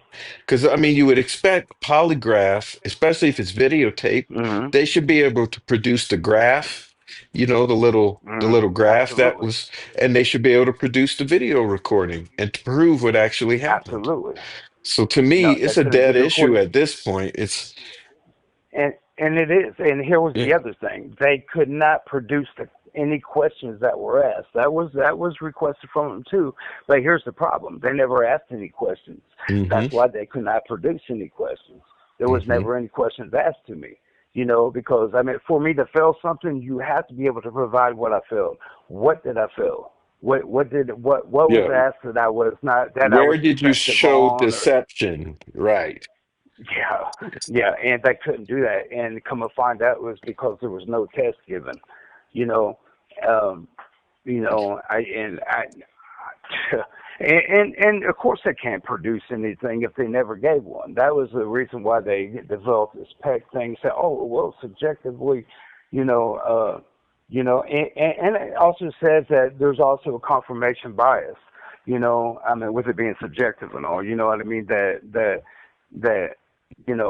that they can say whatever they want. There's no objective, evidence there to there was nothing. They could not say I was deceptive or anything. There was no questions asked whatsoever. And this frustrates me because I mean, this guy came out, went on YouTube's, went on. We're talking about the prosecutor. We're talking about somebody supposed to stick to some ethics here, man. And, oh, well, he failed miserably. So you're lying to the community. You're lying to everybody. You're lying. You're protecting your buddy, man. You know what I mean? You're doing everything you can to continue to control the narrative. You know what I mean? Hmm. And I heard you use the term one time, you know, a narrative control campaign. I heard that on one of your shows, and absolutely, man, that's Hmm. all this case has been, all the way That's all. through. All. Yeah, that's it. You know, I mean, and I mean, it's sick. I mean, it's sad, it's disgusting, you know, like when I talked to Fox 59, I had a conversation with them, which was a news outlet, you know, and I even asked him on there, man, like, dude, can you sleep at night? Can you look in the mirror, man? And this was the information that I left on the news outlet because I knew what happened. I knew I had nothing to worry about, you know, and with me being a prisoner, with me being, ex, I mean, an ex-addict, you know, things like that, you know, it's easy to have a narrative control, you know, because that's all they have to say. You know, it's like, oh, he's untrustworthy. He had dishonest crimes. He was an addict. He was this, he was that, and he failed miserably. Oh, Hmm. he had everybody by the testicles at that point. You know what I mean? And I mean, you know, people. I mean, it's believable. You know, and man, I'm telling you what, it pissed me off so bad, man, because I mean, it's sad. I'm sitting there thinking about this is a guy that's supposed to, you know what I mean? Like, dude, really wants to solve this crime, and Supposed to we're be not getting talking about justice. some. Yeah. Absolutely. We're not talking about a burglary somebody did. We're talking about two lives of two little girls, man. And dude, this dude is really just turning up, ramping up, man, to protect an individual. You know, he wanted to protect the name of the Logans, man. And you know what it is, I don't know. You know, I mean, I'm not, but what I do know is Logan was his dad said, you know, he was like, man, look, he said, man, like, he used the word family friend, long-term friend, his friend, you know, and it just, you know, he was like, man, he had full confidence. He said, he told me, because look, when he started talking, when Ross started talking to me, McLean was not in office yet. He was coming into office, and he was like, man, like, listen, if he gets into office, he's got me, man. He's got me. He's gonna, you know, he's talking to his brother. He's talking to his, you know, he's talking to the people in the same way. He promised me, man. He was like, man, I'm telling you, I'm gonna be good. And here's the thing, I'm telling these detectives in particular where evidence is at, because I was digging I was digging heavy and really hard, you know, you know, like trying to figure out where he told me where specific things were that these detectives, you know what I mean, and they did not obtain a search warrant to go look. I was paying attention. They already did the search warrant.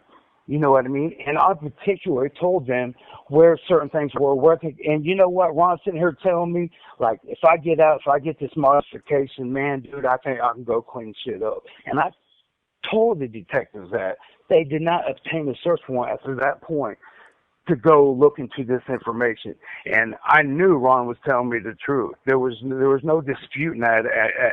After that interview with the detectives, I knew it was true.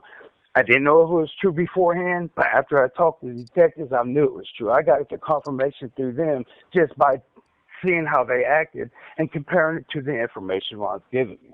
You know, Hmm. and man, listen, it blew my mind, dude. You know, I mean, I didn't know what to think, man. I thought, man, dude, this shit is like, you can't even make it up. You know, this is like some movie shit. It don't make no sense. Detectives don't do that. And I thought, man, is it me? Am I crazy here? That's what I felt like. Like, nothing's making sense. Like, I've never seen anything like this in my life. You know what I mean? Like, dude, we're talking Hmm. about children, man. You know, and children, man. And we're talking about a gruesome, disgusting murder, man. And I'm like, Gruesome. why doesn't anybody care? What the hell is going on, man?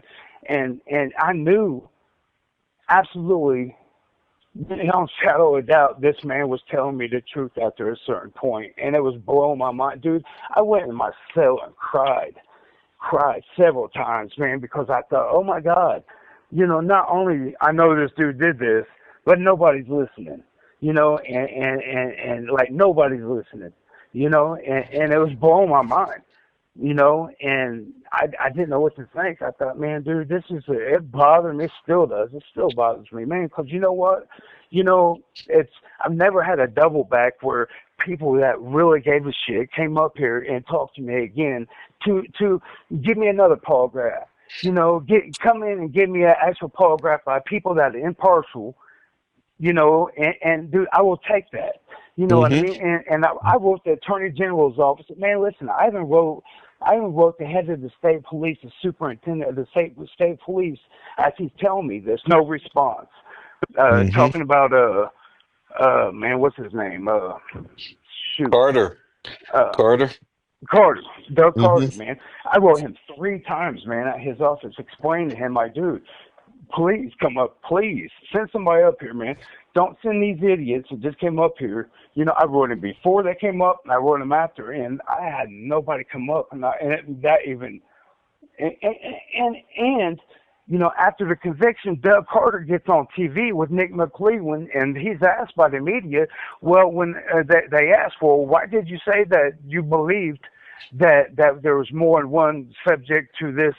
Do you still believe that? Oh, we don't believe that at this time. After I done, man, I'm like, oh my God, dude, what the hell is going on? I mean, dude, Doug Carter, man, I wrote him personally, several times, telling him, like, dude, like, please come up, please, please. I don't want nothing. Please come up, man, please. And man, this dude, he wouldn't respond. He would got on national TV with a straight face and sit there and said, man, like, oh, I don't believe at this time. I'm like, wow. I even wrote him about, Klein. And I thought, man, dude, I was just, man, listen, I mean, the only person I was able to get to really listen that knew I was telling the truth was Andy Baldwin, period. Period. And he knew because he knew the information other people didn't know. And he knew. Listen, Andy Baldwin came in here crying, man, crying, tears running down his face, man, because he knew I was telling the truth. As soon as I told him and gave him this information, he started bawling. I've never seen an attorney bawl over a client before, but he started bawling, and it choked me up. It got me crying, with him, man. Man, I thought, oh my God, thank Jesus, man. Thank God somebody's listening, man. Thank God somebody finally believes in me. But he knew stuff that other people didn't, and he was angry because that the information he wasn't able to get until after the trial. Then when he Mm-hmm. finally hears it, he's like, "Oh my God, this is the link. This is what was needed."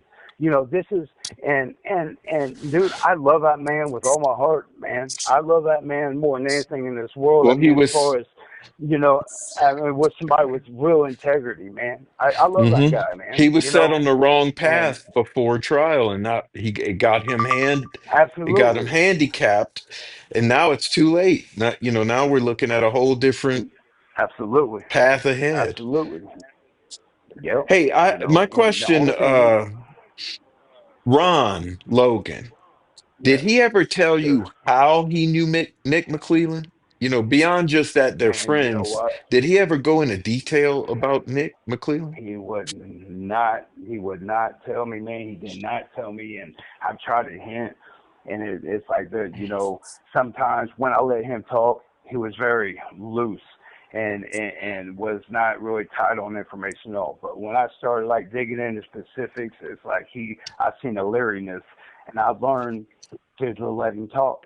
You know what I mean? Mm-hmm. That's all Mm-hmm. I could do is let him talk, and I tried to actually figure out like how he did know him because it made me curious, like especially after the interview because I thought, man, like why would a prosecutor put everything on the line? Why would he throw his career, his dignity, his everything? What prosecutor, somebody successful like that, would throw everything on the line for an individual, especially with something so?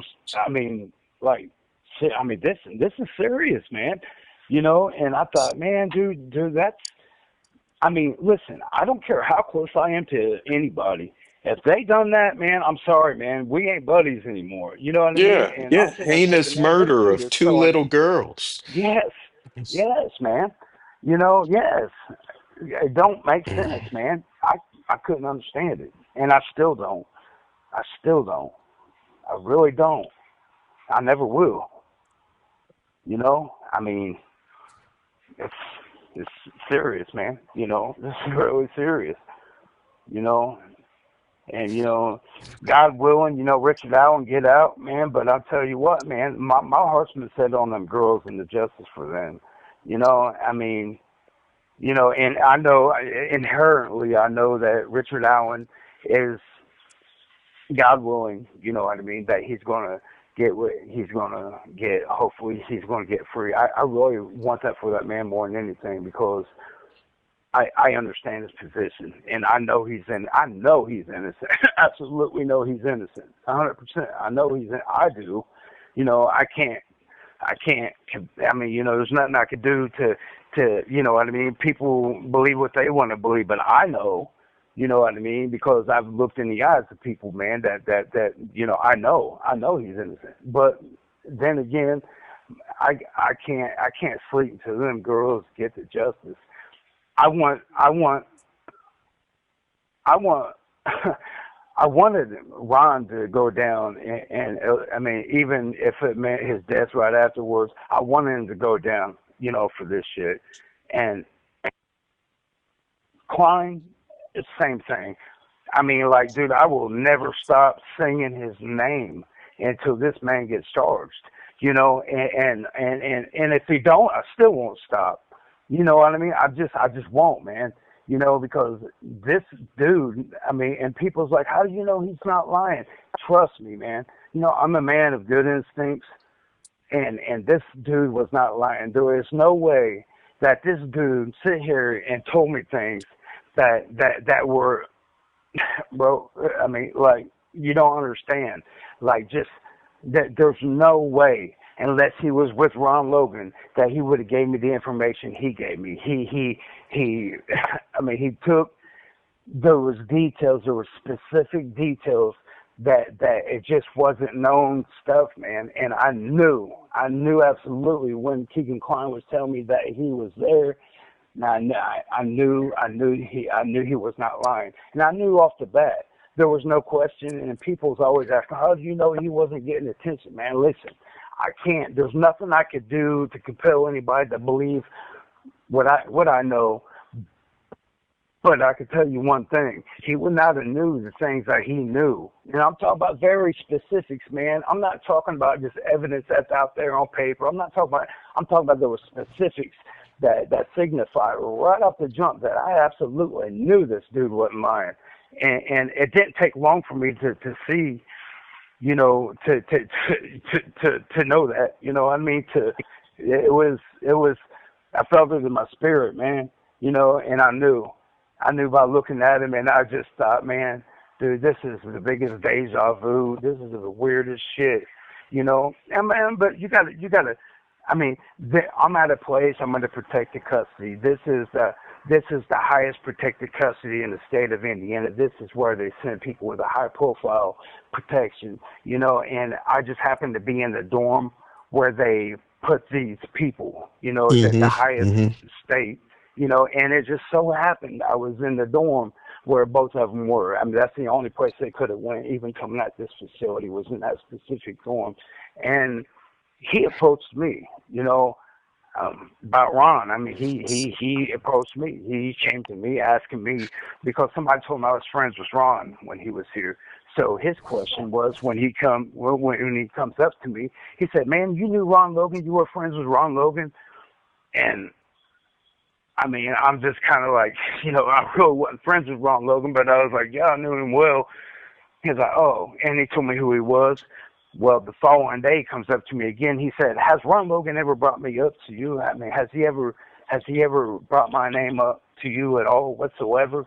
And I didn't answer. You know what I mean? I was like, well, man, I don't want to discuss what, I talked to with Ron. He's like, man, he did, didn't he? Okay, and I thought, man, that is the weirdest stuff. So I fixed him. I thought, okay, I was like, well, maybe. He was like, man, what did he tell you? What did he tell you? He kept pushing on me, man. I was like, man, like, that's, I don't want to really get into that. And he was like, man, he was throwing it on me, wasn't he? I know he was. I know he was. And that's kind of how it happened. I thought, okay, I'm gonna see what this dude knows. I was like, well, maybe. And he was like, man, listen. He was like, man, and he wanted to tell me his version. You have 1 minute remaining. He didn't come out with everything. Believe me, he didn't come out with everything at first, but little by little, just like with Ron, he came, and once he seen and he felt that some kind of comfort, you know what I mean, that I wasn't seeming like I was judging and stuff. Man, dude, the stuff that poured out of his mouth was just, it just blew me away, man. It was just, I thought, man, dude, this dude, he was who Ron was talking about. You know what I mean? When Ron, I just thought, man, this is the biggest deja vu I've ever seen in my life, man. And so, it's kind of, things came out, Hmm. You want me to call you back Yeah, or yeah. Call how me would you back. like to do this? Okay, I could do that.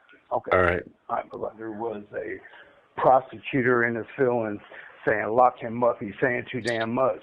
I had the superintendent of the facility come to me and specifically, personally tell me, hey, you really rattled some chains, man. You pissed some people off, man. In the course.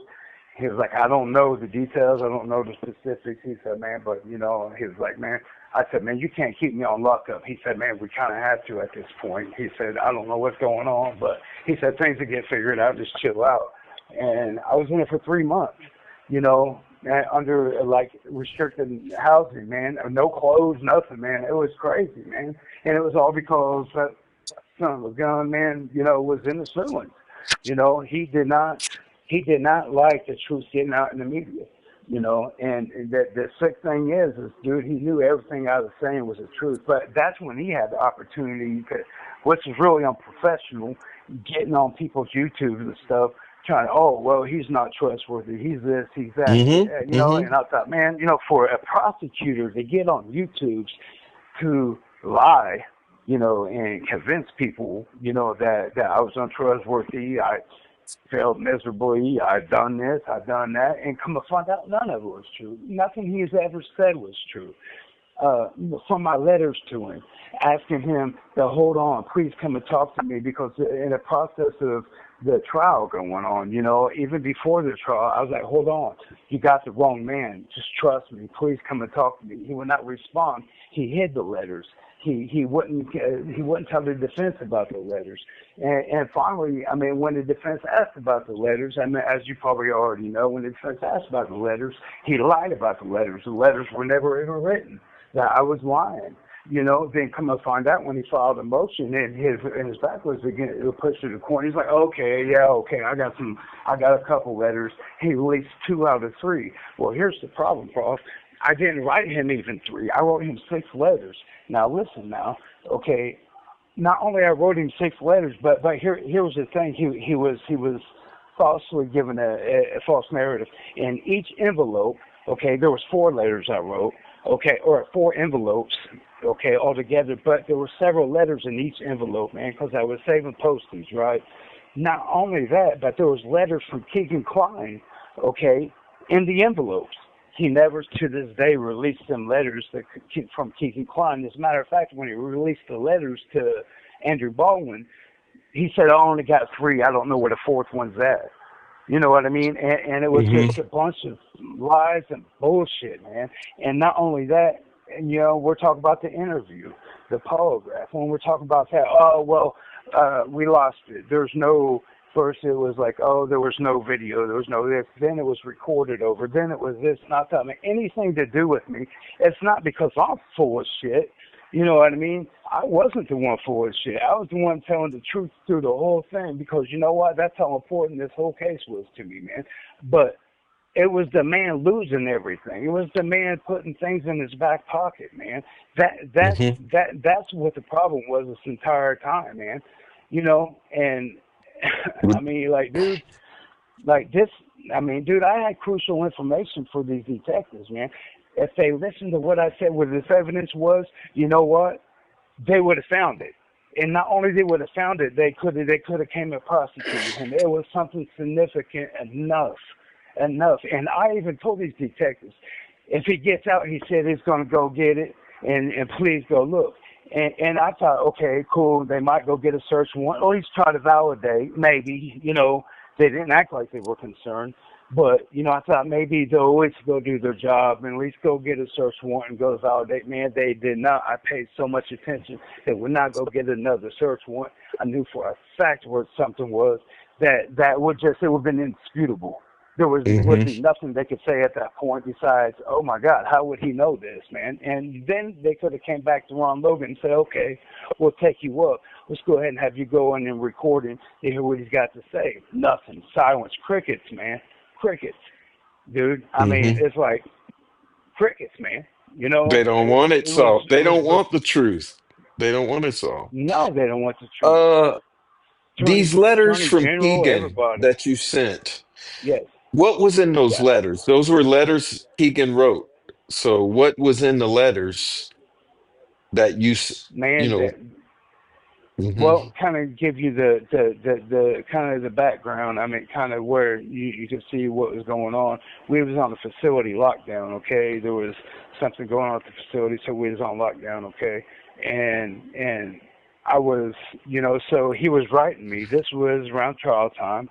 This is before, and he was writing me. I mean, just kind of making fun of Richard Allen.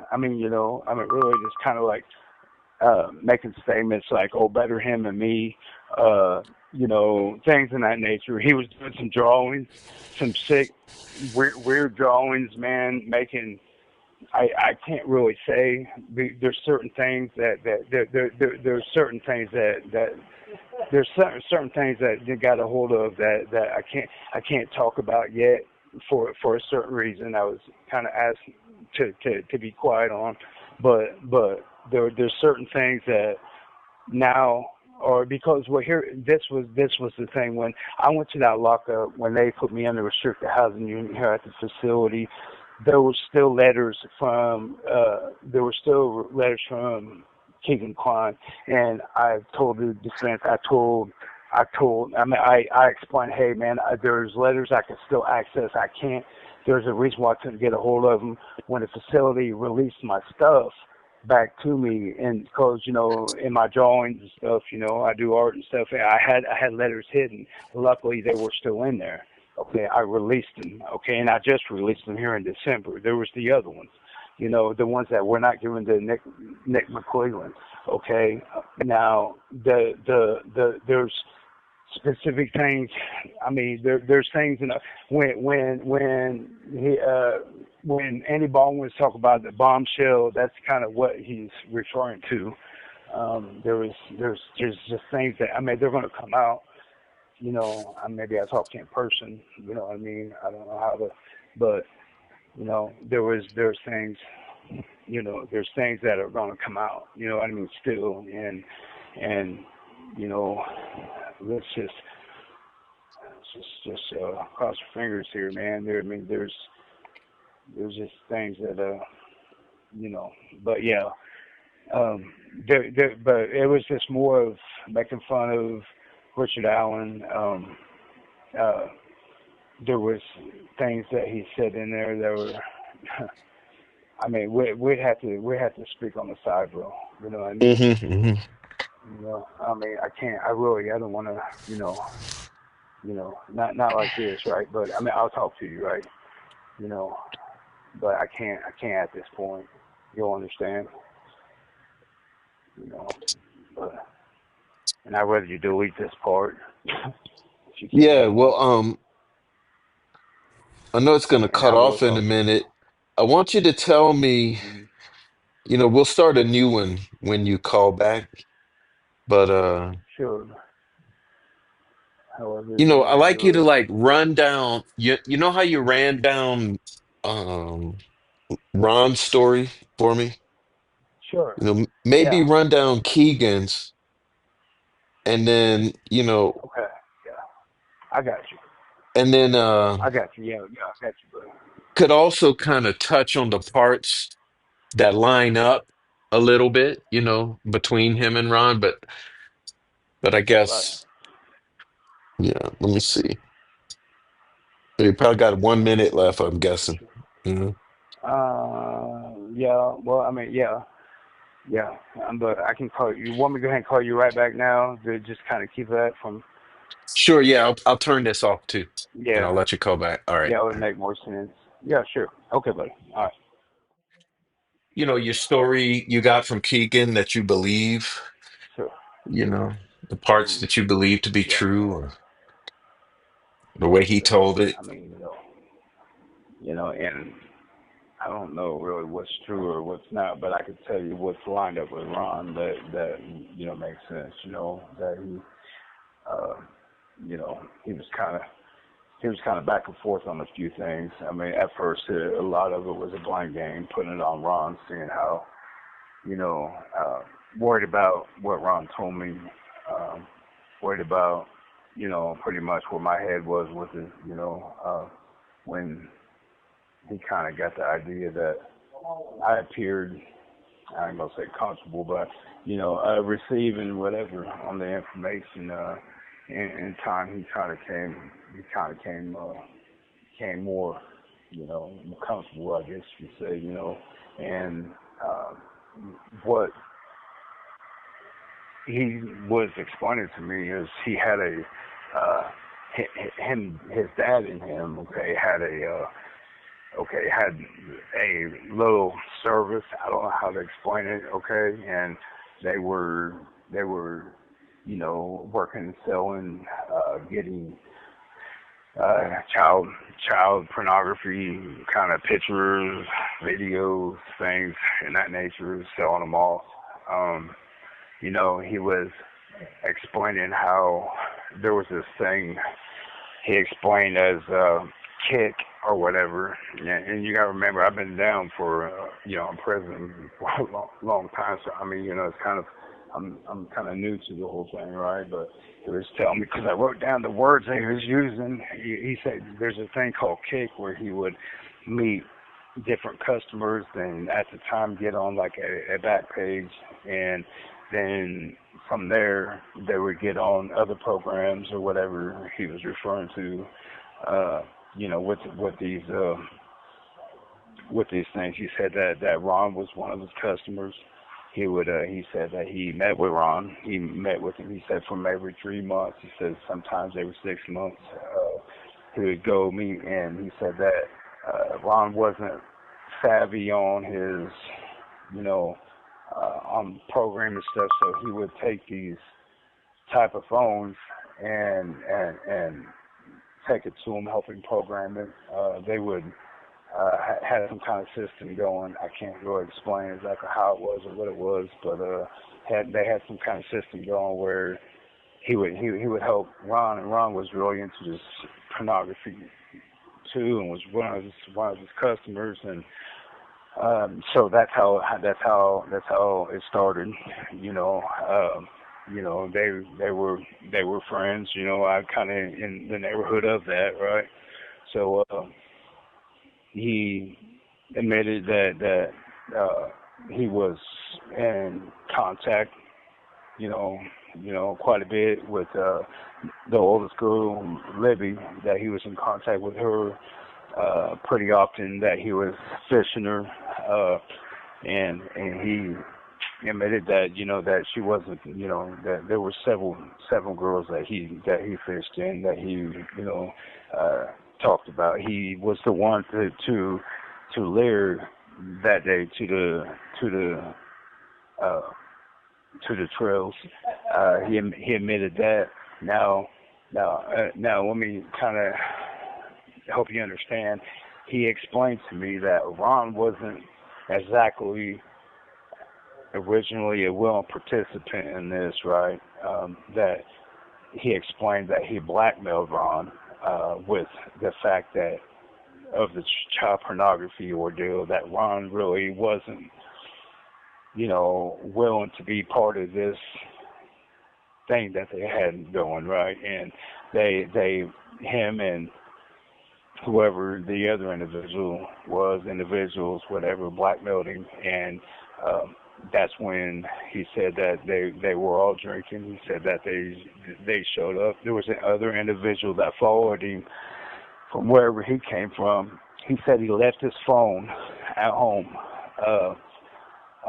That he had some kind of setup, some kind of program, to make it look like that there was activity going at home. He left his phone there so it wouldn't trace his activity. He that his traveling. He took these burner phones, these phones that to deliver. Okay, and it wasn't only to Ron, because from what he described, there was another individual that walked to Ron. So, I mean, I would imagine it'd be walking distance, but walks from somewhere to Ron's to pick up a phone. This was before the murders occurred. This was before, so when they, he got there, he said there were some issues going on with some other individuals. Him and whoever came with him followed him from his home, whatever, helped get people, out from Ron. They stole from him. From Ron, they stole some things off of him. They vandalized some stuff around the graveyard. Okay, which confirmed exactly what Ron told me. Ron said the same thing. He was really pissed off about it. He was like, man, these son of a bitches tore up, painted shit. They broke bottles. He said, man, he said it was a mess. So that's Keegan confirmed that, 100%, So once they cleaned up the area, he also confirmed what Ron said about cleaning it up, taking the trash, putting it in the truck. Now, okay, so they at some point, and I don't know the times here, bud, but I mean at some point, he was expecting Libby, okay, from what I'm understanding. I was kind of understand. I mean, there's some stuff that I'm not really sure. That I still got questions here, right? I mean, but he was expecting Libby, and he wanted Ron he wanted to bring her to Ron's. Ron, I guess, ended up, they were all drinking. He said that, Ron was, kind of, appeared willing, okay, but they set up to meet with the girls, so I guess Ron, he went to go get rid of the trash. They have already picked the girls up. He said that he waited on Ron as he went to go get the girls.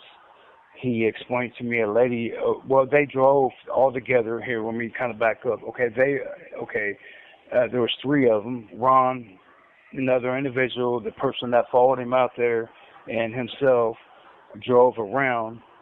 And they all went to go try to get the girls, okay, and they pulled the car off the road, okay. He explained that he tried to make it look like the car was broke down, okay. They all went to pursue the girls. Keegan said he went back to the car. He had to go back to the car for something. There was a lady that pulled up. He explained there was a lady that pulled up behind his car as the goods broke down.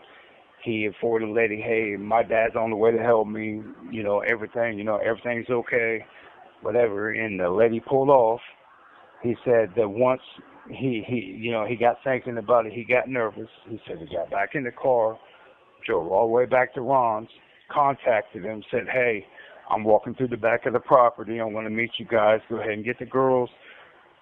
He said that he walked down a path that Ron showed him. He said it was a really narrow path. He said, man, he was like, Ron showed him. Okay, so he walked all the way through the back. Somehow, they all met together. He said there was a confrontation. He said as soon as he met up with him, that's when Abby got loose. Okay. he was yelling at Abby. He was yelling at Ron to get a hold of Libby. And he kept telling to cut Libby, and he did. But he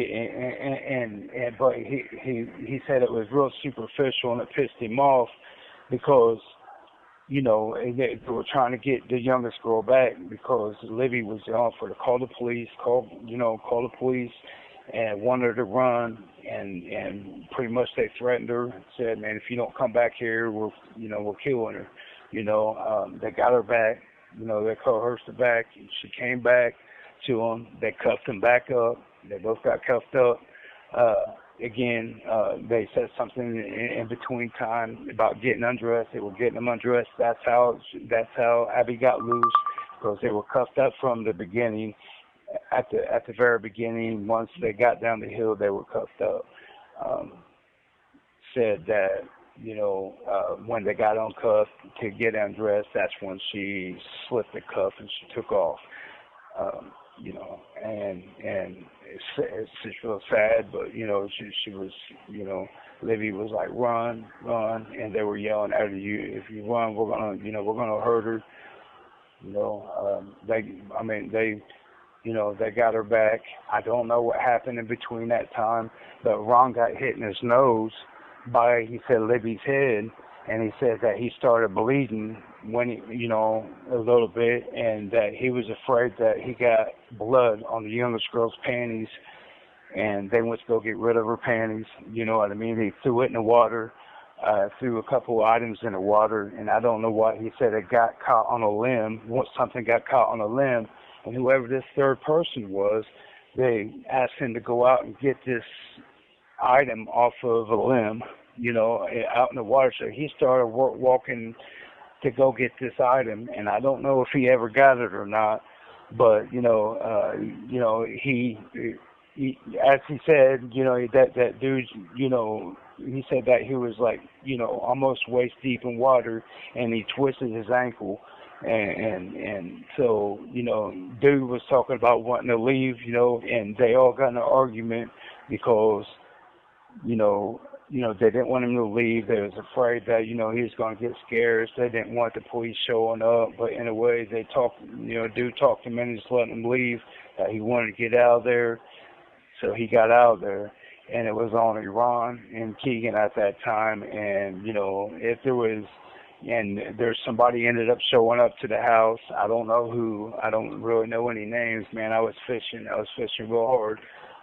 That's when, they took I don't know when Libby was exactly killed, but she was killed in between where the girls got loose and got naked and going back to the house. Okay. And, they said that she was screaming, freaking out, and they wanted to shut her up. They dressed the youngest girl up. They didn't want the youngest girl to obviously look out of place and look be naked and stuff. So they let her get dressed up, and they took her back to the house. They took her in the house. Libby, they ended up getting a tarp. They put her in the tarp. They got her to the barn. They kept her in the tarp. And come to find out that she wasn't dead. They didn't find out to the next day, before they had to take the youngest girl out, and neither one of them wanted to take her out. Excuse my ADD here. But when Libby the next morning, they was going to take Libby to her final spot, they noticed she was still breathing. He said, man, everything was just so confirmed, from what Ron was saying. And Ron never said who ended up, killing Libby, but, Keegan answered that question. He said that when she was, they went to lift her in the wheelbarrow, she was still faintly breathing. He got ahead and killed her then, while she was in the wheelbarrow. She was, still in the tarp. They killed her. I don't know when they killed the youngest, at what point, but they argued about who was going to kill her. I don't know who did that. I don't know who decided to do it, but neither one of them wanted to do it. They was going to get the girls out of the area, uh, Ron said when he came back, this was okay. Let me rewind. When they came back from when he came back from Lafayette the next day or whatnot, there was drones. He said that there was drones in the area. Their plans was to try to get the girls out of the area. Keegan made a comment of wanting to take one of the girls with him. There was pictures taken. I don't know, exactly what. There was pictures taken of the youngest for sure, and I know it sounds disgusting, but took pictures of the crime scene. I don't know what his intentions were for it. He did say he went to go sell some of the pictures of Libby, and he made fun of her. He was talking about her weight and how he couldn't really sell them like he thought he could, and really kind of making a sick joke about it, talking about how big she was and things of that nature. He couldn't sell the pictures. It was. There was kind of a lot that he said. He was there with the girl. He kept her in the bathroom. He cleaned the bathroom up real good. He said he even bleached it. I don't know really. And this is The Keegan all. phone. The phone. This is Keegan all saying This was this. yeah. Yeah, it's Keegan saying it, and Ron said a lot of it. He didn't really say what Keegan did when he was gone, but Keegan filled in the blanks on that about keeping her in the bathroom. Now, this is really messed up, but Ron said the very next morning, okay, this is as soon as they took the girls to the final spot, okay, and came back, two other little girls, I know it sounds messed up, come knocking on the door, asking to search the property, saying, we have two school friends that came up missing. Do you care if we look around the property? He said he almost told him no. He got real nervous. He said, but where they took him, that you would have to know the area. And that he felt pretty confident that they may, that they wouldn't find him, directly find him, and so he go ahead and approved them to look around on the property. And he just said he was just a nervous wreck, and that he thought it was bizarre. Two other girls came and knocked on the door, but he was up all night, and he said he was freaking out when they knocked on the door. He see they made him a nervous wreck. He even told me that that I think it was the next morning or something that Abby's mom. You have 1 minute remaining.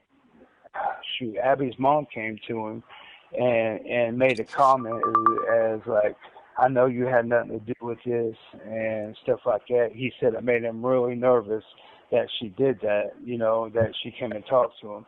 Well, I had a friend that talked to Abby's mom and confirmed that she did say that, And that this is Ron. conversation did take. This is Ron. Yes. Yeah. Yeah, Ron. Okay. And Abby's mom confirmed that conversation did take place. Mm. So, you want me to call you back again? Yeah. Yeah. Okay, Hmm. yeah, I got you, brother. Okay. Okay, give me a All second. right. Thank you for She's using. like, yeah, that conversation did happen, as a matter of fact. But she went back from that to, but I still don't think he did it. Hmm.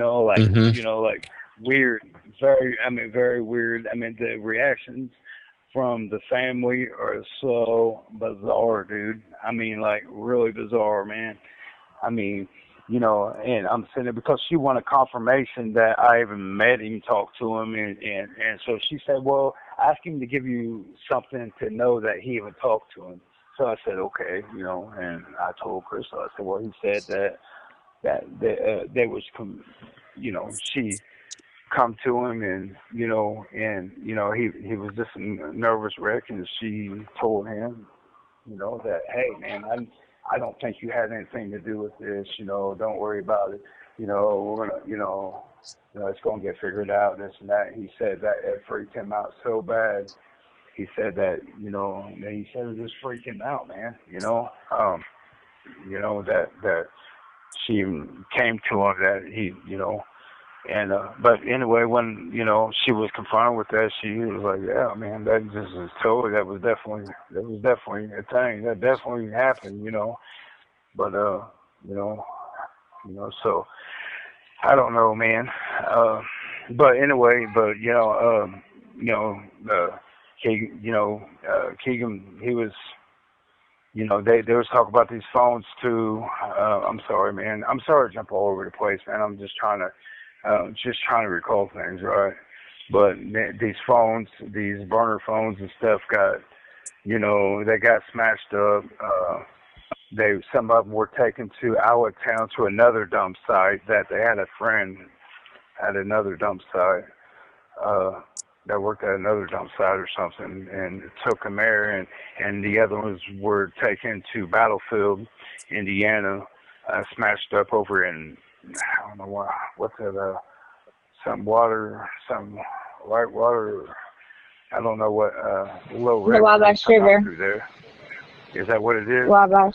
Okay. Yes. Wabash And River. So them phones were put in Wabash River over there towards Lafayette and Battlefield.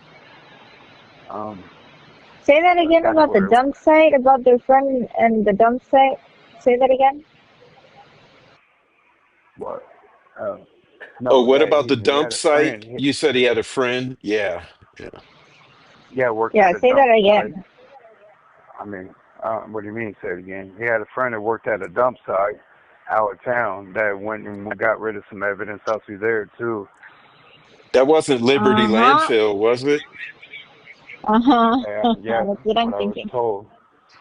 Liberty That's Landfill? what I was told. But Hmm. I don't know. I don't Oh, I know, but see. but Well, yeah. out of town, a dump site or yeah, landfill, but yeah, they had a friend. There was a bunch of other evidence like the wheelbarrow, and there was a bunch of other stuff that got taken out through there, right? And Did they ever talk about so throwing the tarp in the river or in the creek? I was never told exactly what went in there. I know the phones went in there for sure. Um, yeah, I mean, the phones definitely went in the Wabash River right there in uh, Battlefield, out there towards Battlefield. He said when he came back from Lafayette that was the stop that he had to get rid of a bunch of stuff. Even Keegan, and let me kind of clear something up, man, because Nick McClellan tried to re-narrate something I said because originally during the interview, okay, I said that there was a battery taken out of the phone. Cleveland said in a statement, "Oh well, then the information can't be true because they were iPhones. You can't take the batteries out of the phone." However, let me clean up, okay? Now, it wasn't the iPhones. Ron had a flip phone, and while he was in Battlefield, he said that he took the battery out of his flip phone while he was in Battlefield because Keegan told him to, and that was the phone that the battery was taken out of. And then Hmm. he put the battery back in the phone. He felt that it would help keep, like any signals or anything. So Keegan told him, he said, "Man, take your battery out the phone." He was like, "Man, and when you're on your way back up, when you're way back up to Delphi, go ahead and put it back. Put your battery back in there." And that's when they were dropping off the evidence, or he was dropping off the evidence. So Hey, before but Keegan, but Nick McClellan took that information and was telling even I don't know, but I heard it and I read it in the document where he was twisted saying, it. "Oh well, that Hmm. couldn't have been true because these iPhones didn't have." Well, he was leaving the part out to where that there was burner phones. There was Ron Logan's phone, and Ron Logan that came out of his phone, but he was just Hmm. trying to just grasp at straws and try to Just like, oh man, this couldn't be true because of this and that, and he wasn't using twisting any it of like the everything actual else. information. Yeah. Hmm. Right. Oh yeah. I mean, so that was that. Hey, did either of them talk about moving the bodies multiple times or anything like that? Like, Their bodies were moved twice, and that's what I told them during the interview. The bodies, well, Libby's body was moved twice for sure, because uh, she was in the barn. Uh, they moved her somewhere else. When they noticed that there were search teams out there, that she was moved somewhere else, and then they moved her back to the barn again, and then and the next like before the sun came up, that they went to take her to her final rest, her final spot, and yeah, they were moved. I'm the one that told them that. That's where that information came from. That the bodies were which one moved, told you? Which and one that's told you that they moved her out of the they barn both and then back to the they barn? Oh, they both. they both they both told me that. Absolutely. I mean, like verbatim. And that's exactly how I knew that he was there. I knew for sure at that point, because that was something that was never, that was something, the only time that was ever said is when I said it during the interview. You know what I mean? So, I knew for sure that it just confirmed everything, and I just knew that. I mean, I knew that's kind of what triggered, of knowing that this dude wasn't full of shit whatsoever. I mean, that was accurate what was said by Ron, so I was like, man, this is some real shit going on, man, like, because there's no way that something like that, everything, it just, there were several things that just lined up, man, that was just like, it was just indisputable, it was, and like I said, he was, when he came there, and I mean, he brought his dad up several times, and he kept telling me, several times, okay? I mean, this was said several times. He said, man, the reason why his dad and him fell out was because that they felt like they were going to flip on each other. They were going to rule on each other. And he was like, I don't trust my dad. His dad don't trust him. They fell out. And, here's the thing, I mean, if they got a hold of his dad and put the pressure on him, which I don't think they want to do, and put the pressure on him, they're going to get the story, man, because they got to put the heat on one of these dudes, man, especially his dad. I mean, because even Keegan told me his dad's really weak, fragile-minded, and he's afraid that he's going to roll on him. Now, here's the thing. What is there to roll about if you're already charged with your little child shit? Excuse my language, man. If you're already charged, there's nothing you have to worry about but the next thing. There's, dude, your dad had to be some kind of complicit in this somehow, I mean, what's he going to roll about, and why is he afraid you're going to roll, unless simply he was there, Mm-hmm. and I mean, but he never said that, man, and, I'm not going to bullshit and say he ever said that. He never said that. He never said he was there, but everything was like, it was, inferences, man, everywhere, dude. I mean, he was like, like, my dad's going to roll on me, man. I know he is. It's going to be over with. And it went to, well, he feels I'm going to roll on him. And,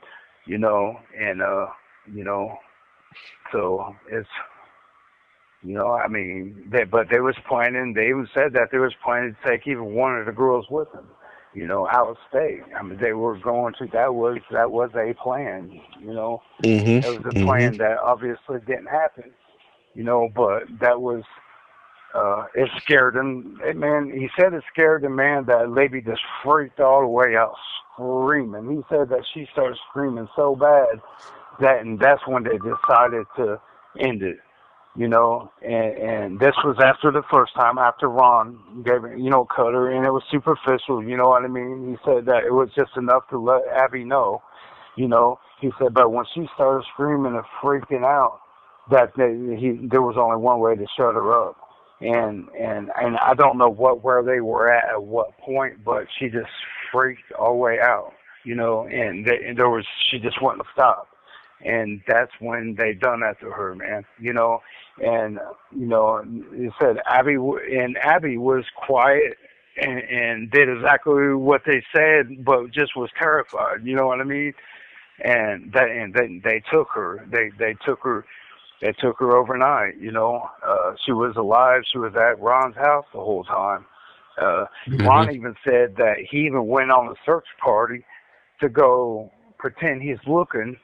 Once he got back, left, Abby with Keegan and went on the search party to look at. He's out there looking for her too. Uh-huh. Because he Hmm. didn't want to look suspicious. He said that Keegan gave him the idea, man, go out there, make it look like, dude, you're lying because, dude, they're gonna because the girls were on the property.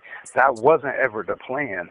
The plan and with the drones, and he said that there was blocks that the police had like a couple roadblocks off, that there was search Hmm. parties out. They said there was absolutely no way to get the girls off the property. The best thing they knew what to do is get them furthest away from the house. You know what I mean? And that's when, Ron explained it as witchcraft shit. Okay, and Keegan explained it as that was as the ritual shit. And the reason why he explained that he did that exactly, did that the way that he did it is because he said that because he knew that the police later on would never believe an old man would do something like that. So they went all the way out of making it as ritual as that they could, because with them being on the property, they wanted to make it look like that. Absolutely, that would be nothing an old man would ever do. And that was the reason. That's exactly And did what they he both said. say that, or just Keegan? Keegan said that. What did Ron say And about what Ron did called Ron say about it. it? He said he explained it. He didn't even explain it as the ritual thing. He said, man, he was just kind of vague, like, man, it's kind of like witchcraft stuff. He's like, I don't know. He's like, I don't know. I don't know how to say it. And that's how he explained it. But when Keegan came along, he said, no, man. And that's how he put it. He got more in detail of. He said that there were several things done in the area that would, he said that they wanted to make it as, that's the only thing that they was able to do to. He said, man, they would never thought that Ron would do something like that to that degree. He said, so they went all the way out with it, but the girls were already, killed. Not the kill. We're not talking about the killing itself. That was, that was already something Hmm. that, took place, or something was already done. But they're talking about like shit. They're going to come straight after Ron. There's nowhere to take them, because he said if they took them any further out than what they were, that they're going to run into people, and they had to hurry up. He said because there was even people in the early at night, or in the early morning already, that towards the front of the trails already starting to search. He said there was 4-wheelers. He said when the sun came up, he said once they got them in place, he said there was drones as soon as the sun came up, there was already drones once again in the air. And And did he was like, man, he was like, dude, I'm sorry, Reese. Yeah. you're good, man. Did Keegan say he did all of that, or that it was more of them that did all of the staging and the putting of the sticks and, like you say, the ritual stuff?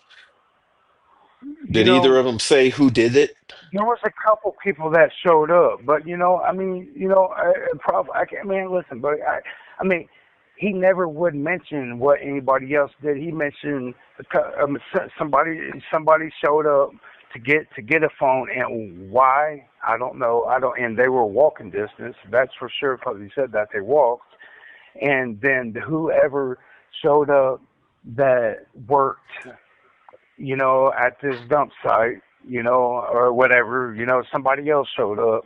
But he never, he never really said who did what, and it was really weird. He explained what he did.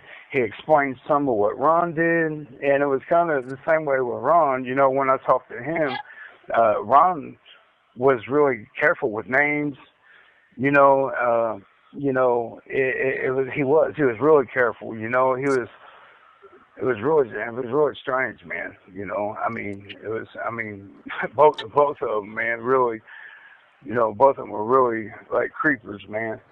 Hmm. And to be honest, Ron didn't seem like that.